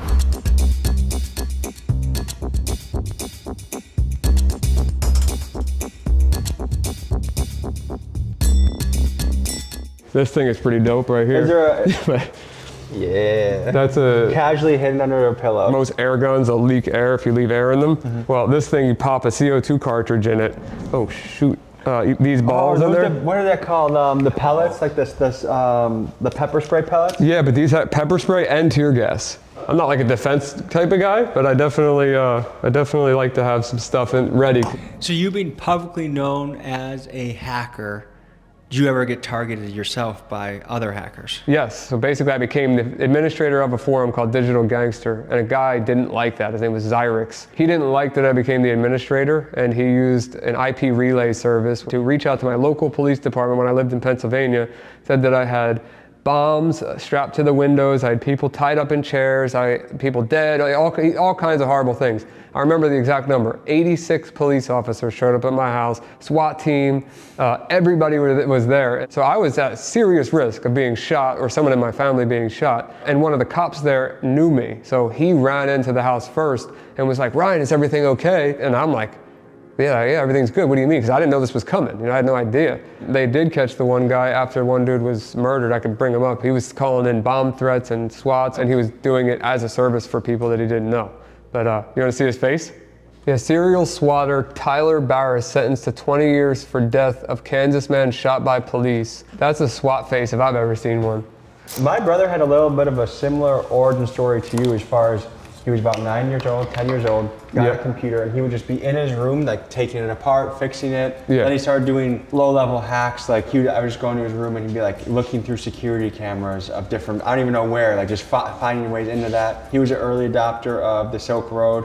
Oh, really? For those of you that don't know, you'd be amazed at what people are selling on the online black markets. Organs, drugs, weapons, and more. One of the early and most famous online black markets was called the Silk Road. It started in 2011 by a man named Ross Ulbricht, and he created the site on the premise of individual freedom and voluntary exchange. About 70% of what was sold on the site were drugs like mushrooms, DMT, and marijuana, but the Silk Road also offered things like fake IDs and forged artwork. I myself partook in the herbs shipped to my house that a family member purchased on the site using Bitcoin. Eventually, Ross was caught by the FBI and handed a controversial sentence of double life plus 40 years, a sentence typically reserved for a serial killer or a mafia boss. Additionally, the Fed seized over $1 billion of Bitcoin. Libertarians and other advocates of individual freedom hope Trump will pardon Ross during his second term. But as it stands now, he has spent nearly 10 years in the United States Penitentiary in Tucson, Arizona. He told me about Bitcoin when it was like $12 a coin. Okay, all right, so 2013, 14. Yes, I wish I had followed his advice. Yeah, I've been in there as long as that, about 2012, maybe 2011, but 2012. Oh, and speak of the devil. Yeah, I have one tattooed on me. I mean, do you think it actually is the currency of the future from a hacker's perspective? I genuinely believe it's a currency of the future for many reasons. I mean, you see what the politicians are saying, or one of the major ones is saying about it being the new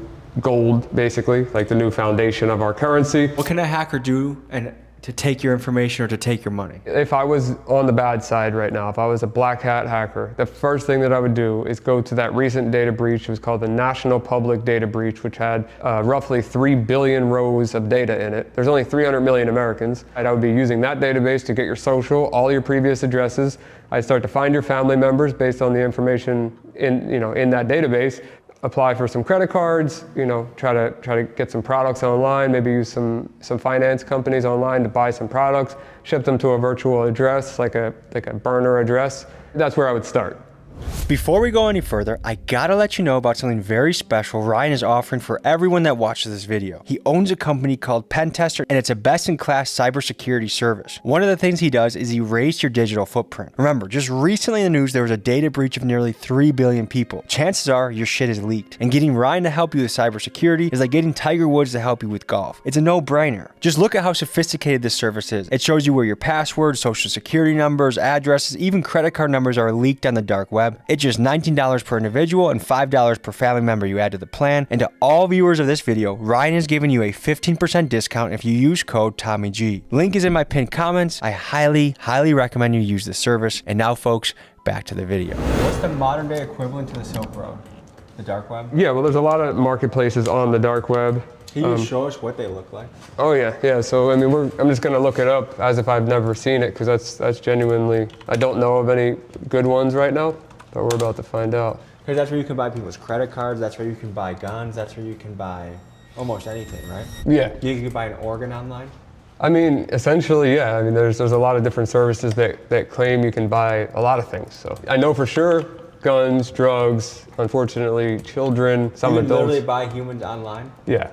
Yeah, I mean, it's pretty bad. So you fight child trafficking. How do you go about doing that? I got this text message from my friend's wife. It was a website that was on the clear web, and it was talking about people that were, really interested in children in a horrible way, which is like the nicest way I can put that. The goal was to just DDoS their website, which is a very simple, basic attack to just hold their server down. And I knew I could pull that off bare minimum. And which is basically crashing their website? Yeah. I was able to exfiltrate all of their users and their entire database. Then digging deeper into that database, I found there were 4 other databases that they had backed up from previous websites. The first user in the database was an administrator, and he was a politician that ran for Congress twice in Virginia named Nathan Larson. One of the first guys that Ryan busted was a wannabe politician named Nathan Larson. The repulsive things this man did are too vile to describe on YouTube, but let's just say he was a PDF file advocate and ran a website that catered to other sick adults like himself. Ryan eventually got enough evidence of Nathan's actions that even O.J. Simpson wouldn't have been able to beat the case, but for some reason both law enforcement and media decided to ignore it. Thankfully, karma found Nathan and he later perished in prison. Furthermore, this incident opened Ryan's eyes to the evil things happening online. He realized there were kids out there that needed protection, and this launched Ryan onto a path that would lead to many PDF files being brought to justice. I talked to 11 different reporters. They all were very excited to run this story. I had it in detail. All 11 of them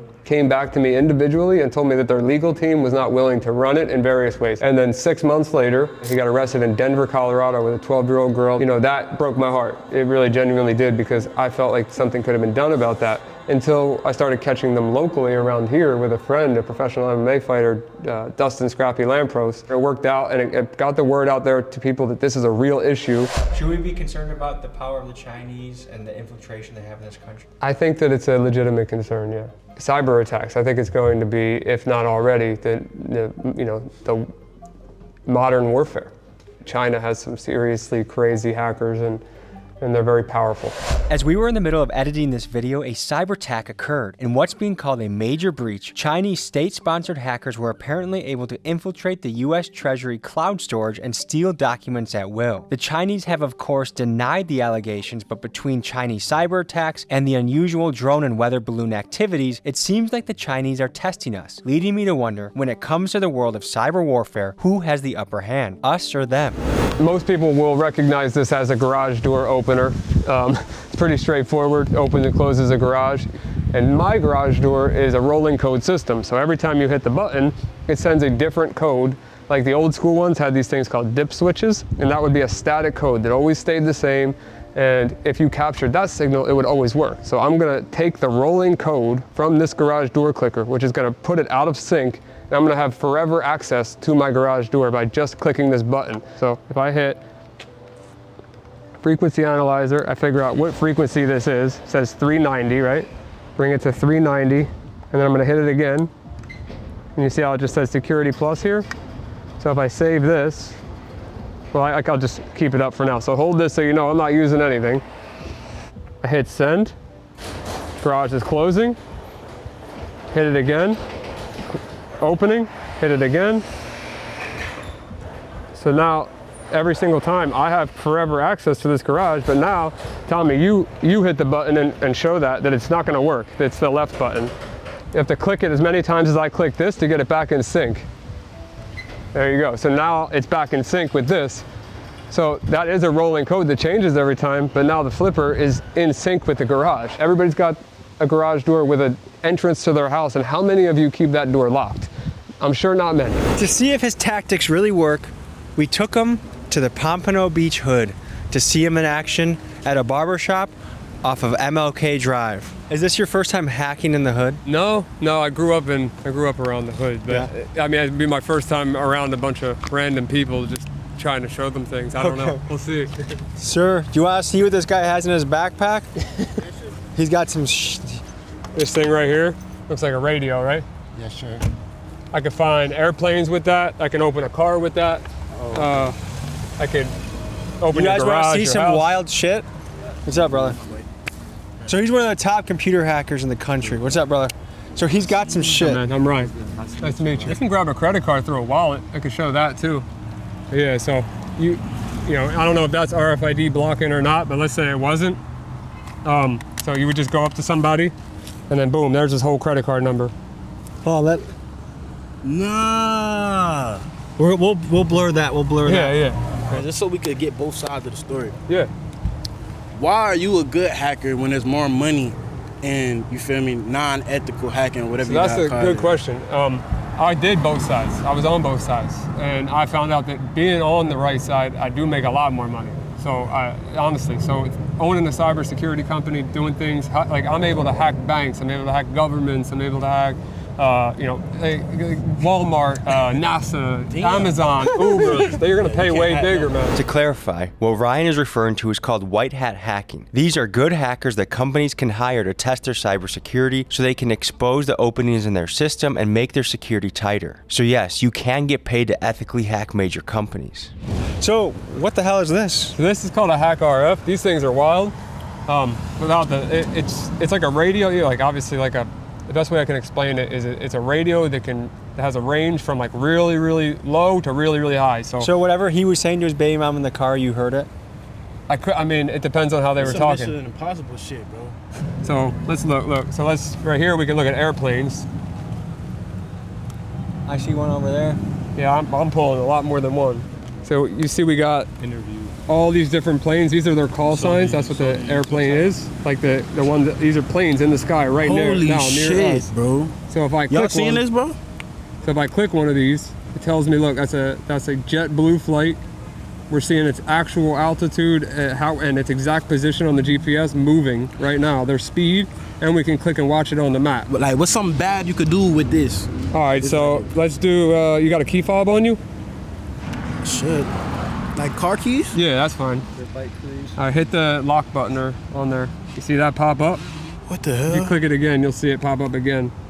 So it's like a signal? Yeah, so I'm capturing that signal. I don't know if it's on exactly the right frequency, but every time you click it, you'll see that line pop up. And I could be saving that, and as long as you're far enough away from your car, that code will work in the future, and I can go unlock your car. You can unlock my car and steal it. Yeah, exactly. So for example, if I get out the car right here, say for example, I'm going into this house. Yep. And I go lock my car like everybody else does, you know, before they leave their car somewhere. All you have to do is be standing right here and capture that signal, and as soon as I walk in that door, you could drive off with my shit. Not drive off, but definitely open your doors. Okay. I mean, you want to see one more thing? All right, what does this look like? A charger. Yeah, feel it. Tell me this is no different than. I put this orange thing on there just so I know. That's how good it is. This looks like my speaker charger that I use in the bathroom. Yeah, but I'll tell you that is very dangerous what you have in your hand right there. What can that do? So our government, the NSA, had a version of that was $20,000 for one cable. 20,000? Yep. And I have a friend that started making these cables, and they have computers in them. There's an entire computer in there. And when I plug it in, if you want to use your phone, I'll do it. But I can do my own phone. I can make it type at 800 characters per second. Let's do it for the content. All right. You have to look into my baby's eyes and promise not to take his social security number. I won't take it. So now, if I go to Wi-Fi here, OMG now comes up. So now your phone's powering that cord. So this right here is the actual network that's coming from the cable. And then now I'm waiting for it to assign an IP address, which you'll see that happen. It'll be .1.4 when it does. Just give it a second. I'm just gonna hit this button. Oh, you got and then it's gonna.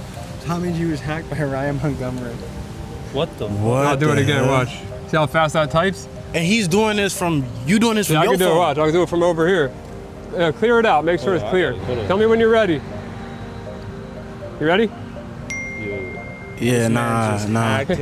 All the way over there. Next, I have my friend Florida rapper Jay Dirty pull up, and he takes us into his favorite barbershop to up the ante and see what Ryan is capable of in a live situation.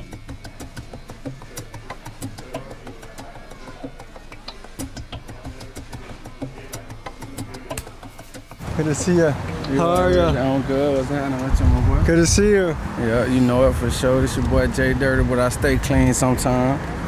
Yeah. So Jay, meet Ryan. What's happening, Ryan? What's up, man? Yeah, we'll do it. Have you ever met a computer hacker before? No, I ain't never met one. This guy can do some crazy shit. Yeah, I seen him on a thing, but he do it for the good, though. I guess you want to show him some gadgets and see what you can do? Yeah, so I mean, I don't know where to start. I don't want to. You got any way you can make that short motherfucker taller? Yeah. Well, you know, we could do something basic first. I mean, we could do the TV. I could do it right out off the mirror. Do it. Yeah. Off the mirror? What you doing off the mirror? I'll turn the TVs up. I'm gonna turn them all the way up. Y'all know who that is? We asked money from, big dog. So, you what?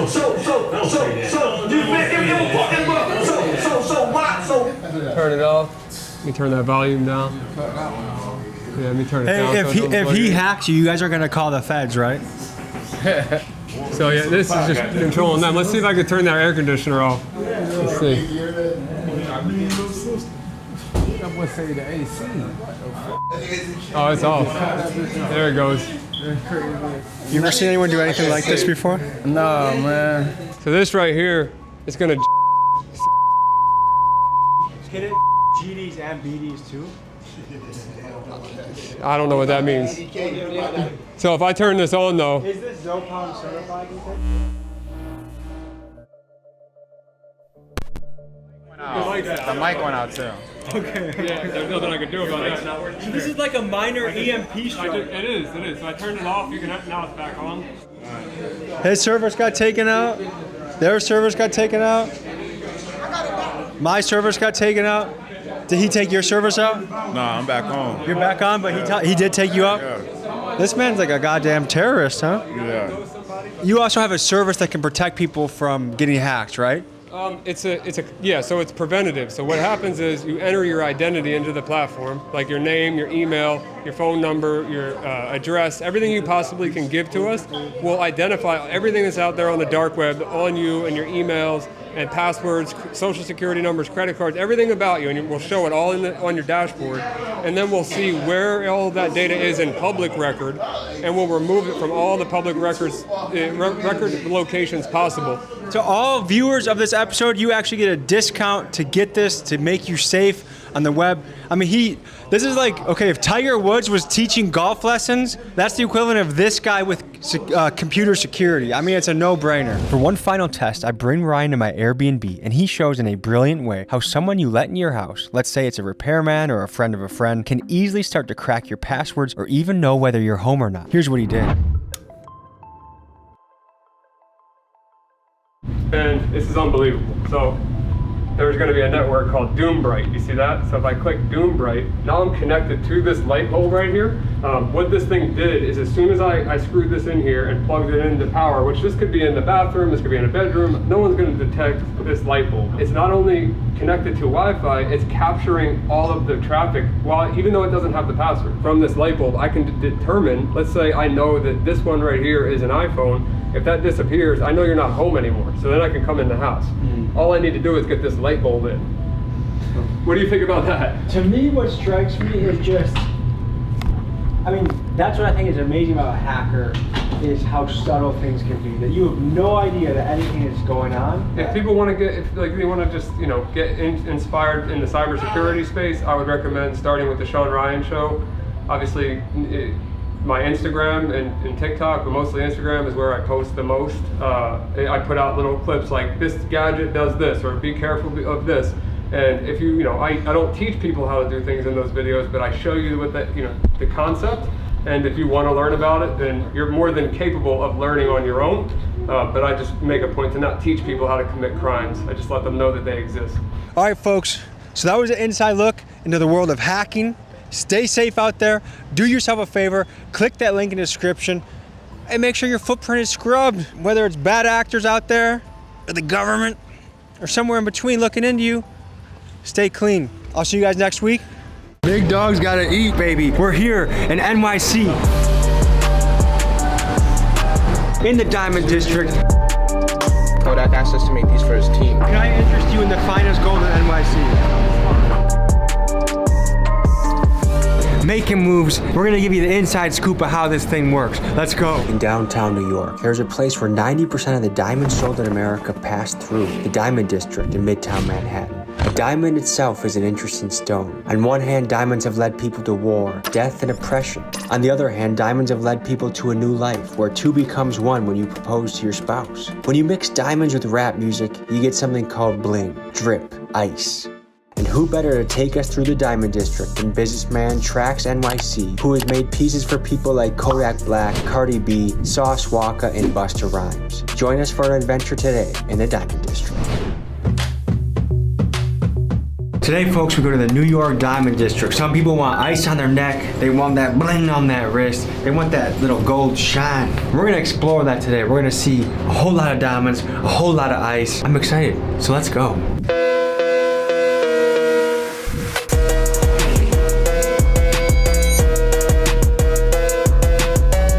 YouTube's been demonetizing the absolute dog shit out of me, so I figured might as well splurge all of my savings on a chain. Which are you filming today? How you doing, big dog? I'm good, chilling. We're going to the Diamond District today. I actually work in the Diamond District. Oh yeah? What's your name? Empanada. Does it blow your mind that people spend that much money on bling? No? It's just like anything else in the world. If you like it enough, you're gonna buy it. I don't imagine it's like Wall Street guys are buying this type of stuff. No. All like rapper kind of guys? Street guys, hustlers? I don't ask them what they do, but when you bring in like 100K in cash, the biggest piece we made is 1.5 kilos. It's a big ass apple for Big Apple Exotic. We made it for him while he's still inside. So do people have to do a deposit? I would imagine if you're making a custom piece, it's gotta be 100%. Is that 50% deposit, like 70%? It depends on the amount. It depends on the type of piece. Like this type of piece, we did it with a 20% deposit. So this is for sure the diamond capital of the world. This is the diamond capital of the world. What's going on, big dog? I'm Tommy. What's up, man? Nice to meet you. That's the piece I was talking about. This is for the guy that's in way? Yeah, and it opens up. Dude, if I was him, I would just be doing push-ups in the cell until that piece of bling comes. He's like this tall. You gotta be ready when you pop that out. That makes you a target, kind of, doesn't it? Nah, man. We know how people are running around nowadays. If you're doing it big, you gotta let them know. You have to beat this out. Appreciate you. Bro. Appreciate you. I hope to be in the next video. Yes, sir. Yes, sir. This is the diamond capital of the world. Billions of dollars of diamonds right here, right now. And a young Milwaukee boy is checking it out.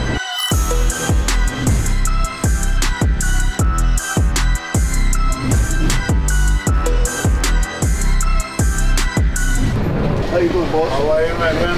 How you doing? How's everything, guys? Good, good. How are you? This is Mickey right here. This is like he said, pleasure. Good meeting you, man. Pleasure to meet you. I've seen the videos. Big dogs gotta eat. Big dogs gotta eat. Okay, if I want a piece, like what's my starting budget here? Like, That's a question come over for the sales guy here. Just Thomas, sales nice to questions. meet you. You got you. You can ask him. do you guys have any gorilla related bling? A gorilla with diamonds on it or a gorilla that's gold? I think we have a screaming gorilla head. Yeah. Give the people an idea where we are and what the heck goes on here. All right. Right now, 64 West 47th Diamond District, 47th, 5th, and 6th, middle of Manhattan. What's the security like around here? Okay. So I haven't noticed any Navy SEALs standing guard yet. There you go. So he's our main security guard. The tall fella. Yeah. Okay. So usually in this building, there's like 2-3 security guards. Okay, I've listened to some drill music. Some of the words they use. Has anyone ever tried anything crazy? No, not here.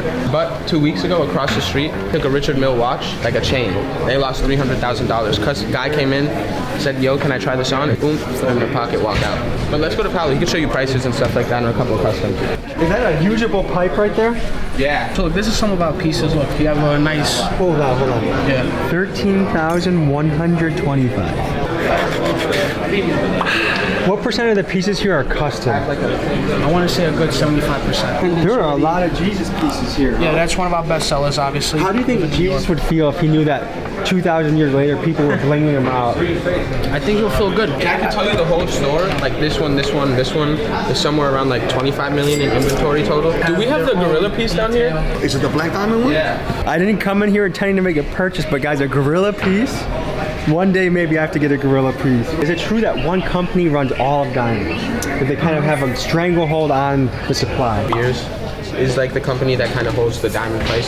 So does it feel like they just like can yank everybody because they have the supply? In a way.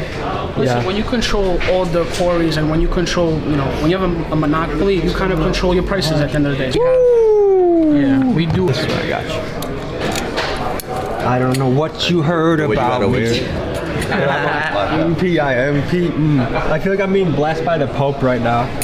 Diamonds make you, and gold makes you just feel like I feel like I'm Conor McGregor or Jay-Z right now. You know what I mean? Like, I feel like my wiener's got 1 inch bigger. You know what I mean? Probably did. Probably at least 2 even. You know? Do people ever just try and lowball the shit out of you? Every single day. I mean, even if you tell them what it cost me, they're like, okay, so can I give you 100 less? I'm like, bro, I just told you what it cost me, and you're still trying to go lower?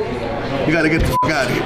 I'm about to hit the studio right now. I got 4 baby mamas waiting for me, and I'm looking for a 5th. So DM me. I don't know if we're allowed to say the name, but it's for like a famous artist out there that we're doing that piece for. Britney Spears. There you go. You could get close to like 200,000 with that piece. Yeah. And is this on a payment plan or this is all cash?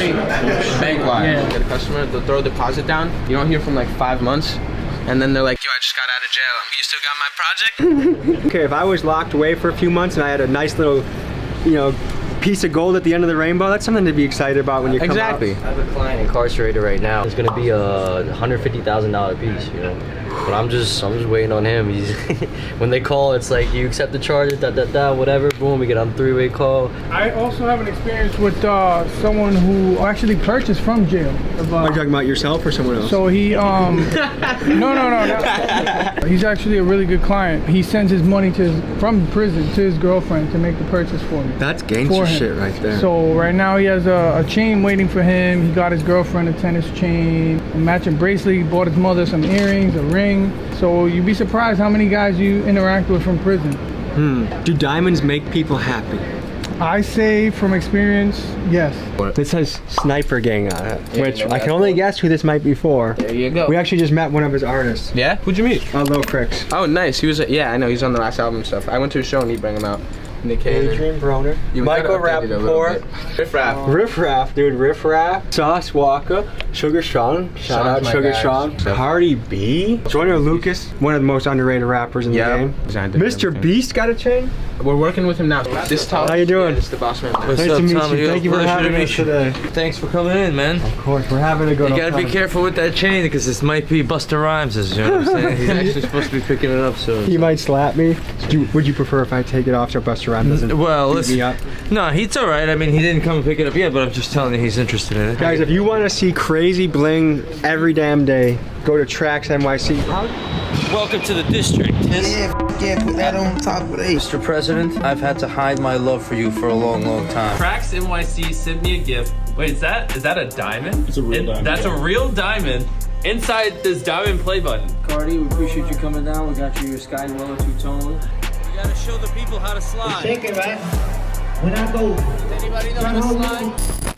How do you even find your way into a business like this? Back in 2004, started photographing jewelry so I could put it up on eBay. Breezy, why don't you get the camera that I started the business with? When you started this way back in the day, did you ever think that you were gonna have customers like Logan Paul or Mr. Beast or Busta Rhymes? You hope that one day you'd get there, and you certainly will, no matter who you are, if you stay at it and keep learning. This is the camera I started the business with right here. Wow. Isn't it amazing? A $500 camera can turn into a multi-million-dollar business.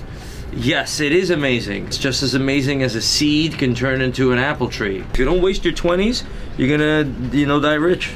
And who do you have on your neck now? This is President Trump right here, you know what I'm saying? Which, as the days go on, I want to show more and more support for, bro. Yeah. You know what I'm saying? After all the suffering and misery that, you know what I'm saying, that the people are going through in this country and in the world. It's politics, but you gotta give me a f***ing break at some point, bro. Trax, are you single or married? I am single. I'd imagine your DMs are flooded with diamond crazy women. Nothing good comes of it, really, is the reality of it. Your dick doesn't have a brain. When you think with your dick, nothing good happens. Let me tell you, bro. Why the f is it cold? How long has this been here? 4 days, I feel like. 1 ounce of fine gold right here. So we're gonna pop these open in here. Gold is captivating, right? Let's go hit the streets, baby. Let's go hit the fucking streets.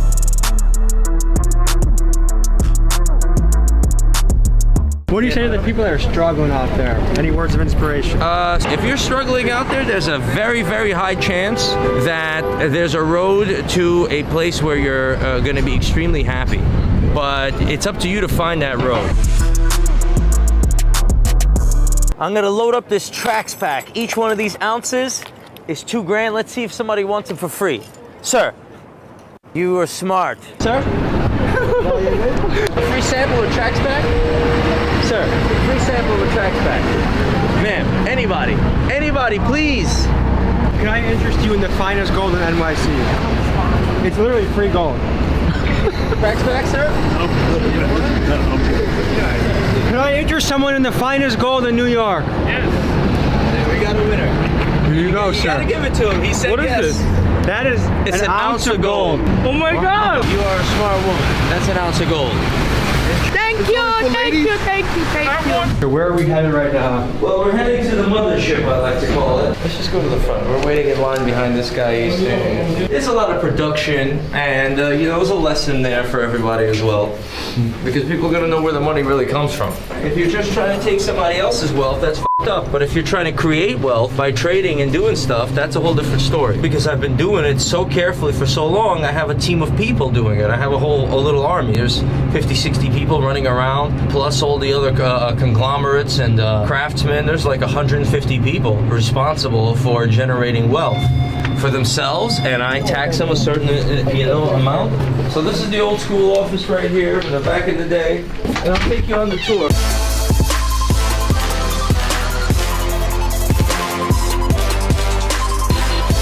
This is an office where they're doing a lot of production. Rena, of course, is making a dog tag, right?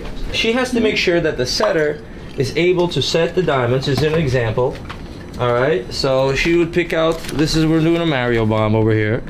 She would pick out the black stones, the green stones, all the stones that would necessarily need, so the setter, when he gets the order, can set it properly. Oh, that is a crazy chain. Lionhead, yeah, this is Daniel, he's doing something over here. The chain you like? 1 kilo. Who's this for? For an Encore's customer, we're gonna ice it out. And then icing this out, you know what I'm saying? If we don't ice it out correct, then the diamond's gonna be falling out, the wrong setter. I'm gonna lose my fucking mind. So please be careful, bro. Something like this is art. It's more than jewelry. This is something you can pass down a generation to generation. This guy wanted natural diamonds. That's like 150 grand. So Mr. Kim is doing some setting over here. Sapphires. This needs to go to Eric to be polished. You're putting in diamond by diamond or sapphire by sapphire? Yeah, sapphire by sapphire. That's exactly what he's doing. So, you know what I'm saying? Real production. So, again, remember, guys, you know, a lot of people will tell you a bunch of bullshit. I'm going to tell you how to actually make money, and that is through building wealth. And this is how it's done. Now, he does his part, he does his part, he does that part, I do mine. And then you get a profitable product. This is our factory right here for polishing. This is what Eric does. He does all the work, and he's been working with me for 10 years or more. He runs this polishing factory. He polishes all the jewelry. So have you been using this machine for 10 years? I'm working 15 years. It's crazy when you go behind the scenes on something, because you see a wrapper, bling, bling, bling, everything looks really nice and clean, and then you realize to get there is this. There's people that are working very hard to make all this happen behind the scenes. And that's how a lot of our planet works. There are so many people that have tough jobs that we don't really appreciate as much or even see, but they're busy at work and all we see is the final product. So there's less security than I would have pictured. I don't know if I'm allowed to say that on camera. Do you ever have to worry about you gotta worry about 24/7 about everything, but there's not that much inventory in there. It's just production. It's a high risk for a low reward. You're gonna go in there, bust in there, and try to get 100 grand. and then do fucking 10 years or 15 years. If you're risking 10, 15 years in jail, you probably want to do like 100 million. Yeah, like at least $1 million. Have you ever been robbed before? Yeah, I've been robbed a gun. I was at a restaurant. I came out. They were waiting for me. So they had an eye on you for a while. They had an eye on me because of these watches that I was with that day. How would you describe yourself in 3 words, Trax? All right, well, in 2 words, I would be very careful. Now we're gonna look at a gem dealer here. We're gonna do some serious gems in here. Yo. Hey, I'm Tommy. What's up, Tommy? I'm Hyder. Nice to meet you guys. Yeah, what's up, boys? Wow, it's like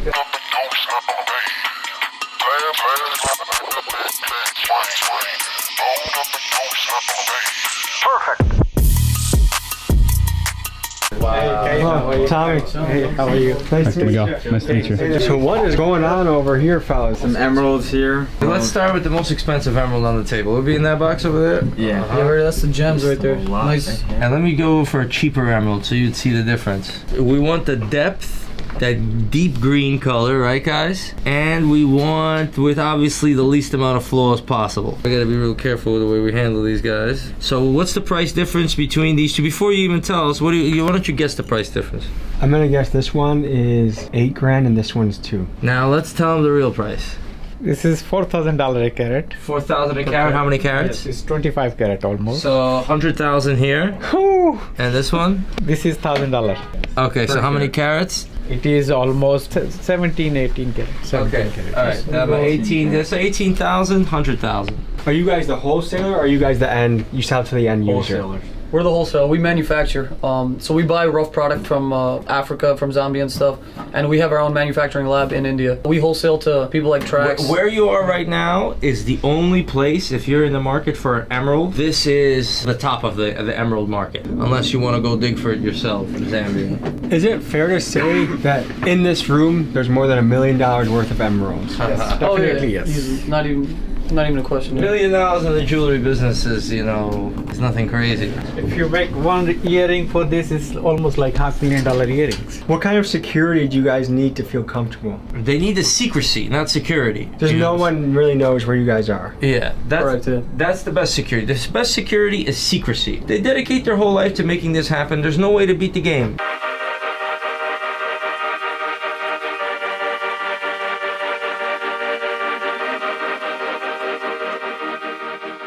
What's the craziest piece of bling you have here, Trax? Craziest schmaziest, my main man. Is this one of the wilder pieces? It's a wilder piece, but yeah, let's get the Pharaoh over here. I thought we sold that Pharaoh. Trax, do you think you can help ice out my wrists? Easily, bro. Yeah, you. I'm gonna put a watch on, put the bracelets on as What's well. the most expensive piece you ever sold? A watch that I made out of gold and diamonds, which was around $500,000. So is this considered a bust down? Yes. Walk me through the rapper lingo of this jewelry. Iced out water, drip. Put on as much as you can on him. Get that Busta Rhymes chain from the table, put it on him as well. The Busta Rhymes chain, that's on my table. Self-made billionaire right here, boy. Light work, this is light work. Woo! That's a different person. There's a new sheriff in town, boy. That's a different person looking back in the mirror, right? These are Rolexes. Yeah. How much are each of these Rolexes? 28? 28, somewhere around there. Jesus Christ. My name's not Tommy G no more. It's Bust Down Boy. Yeah.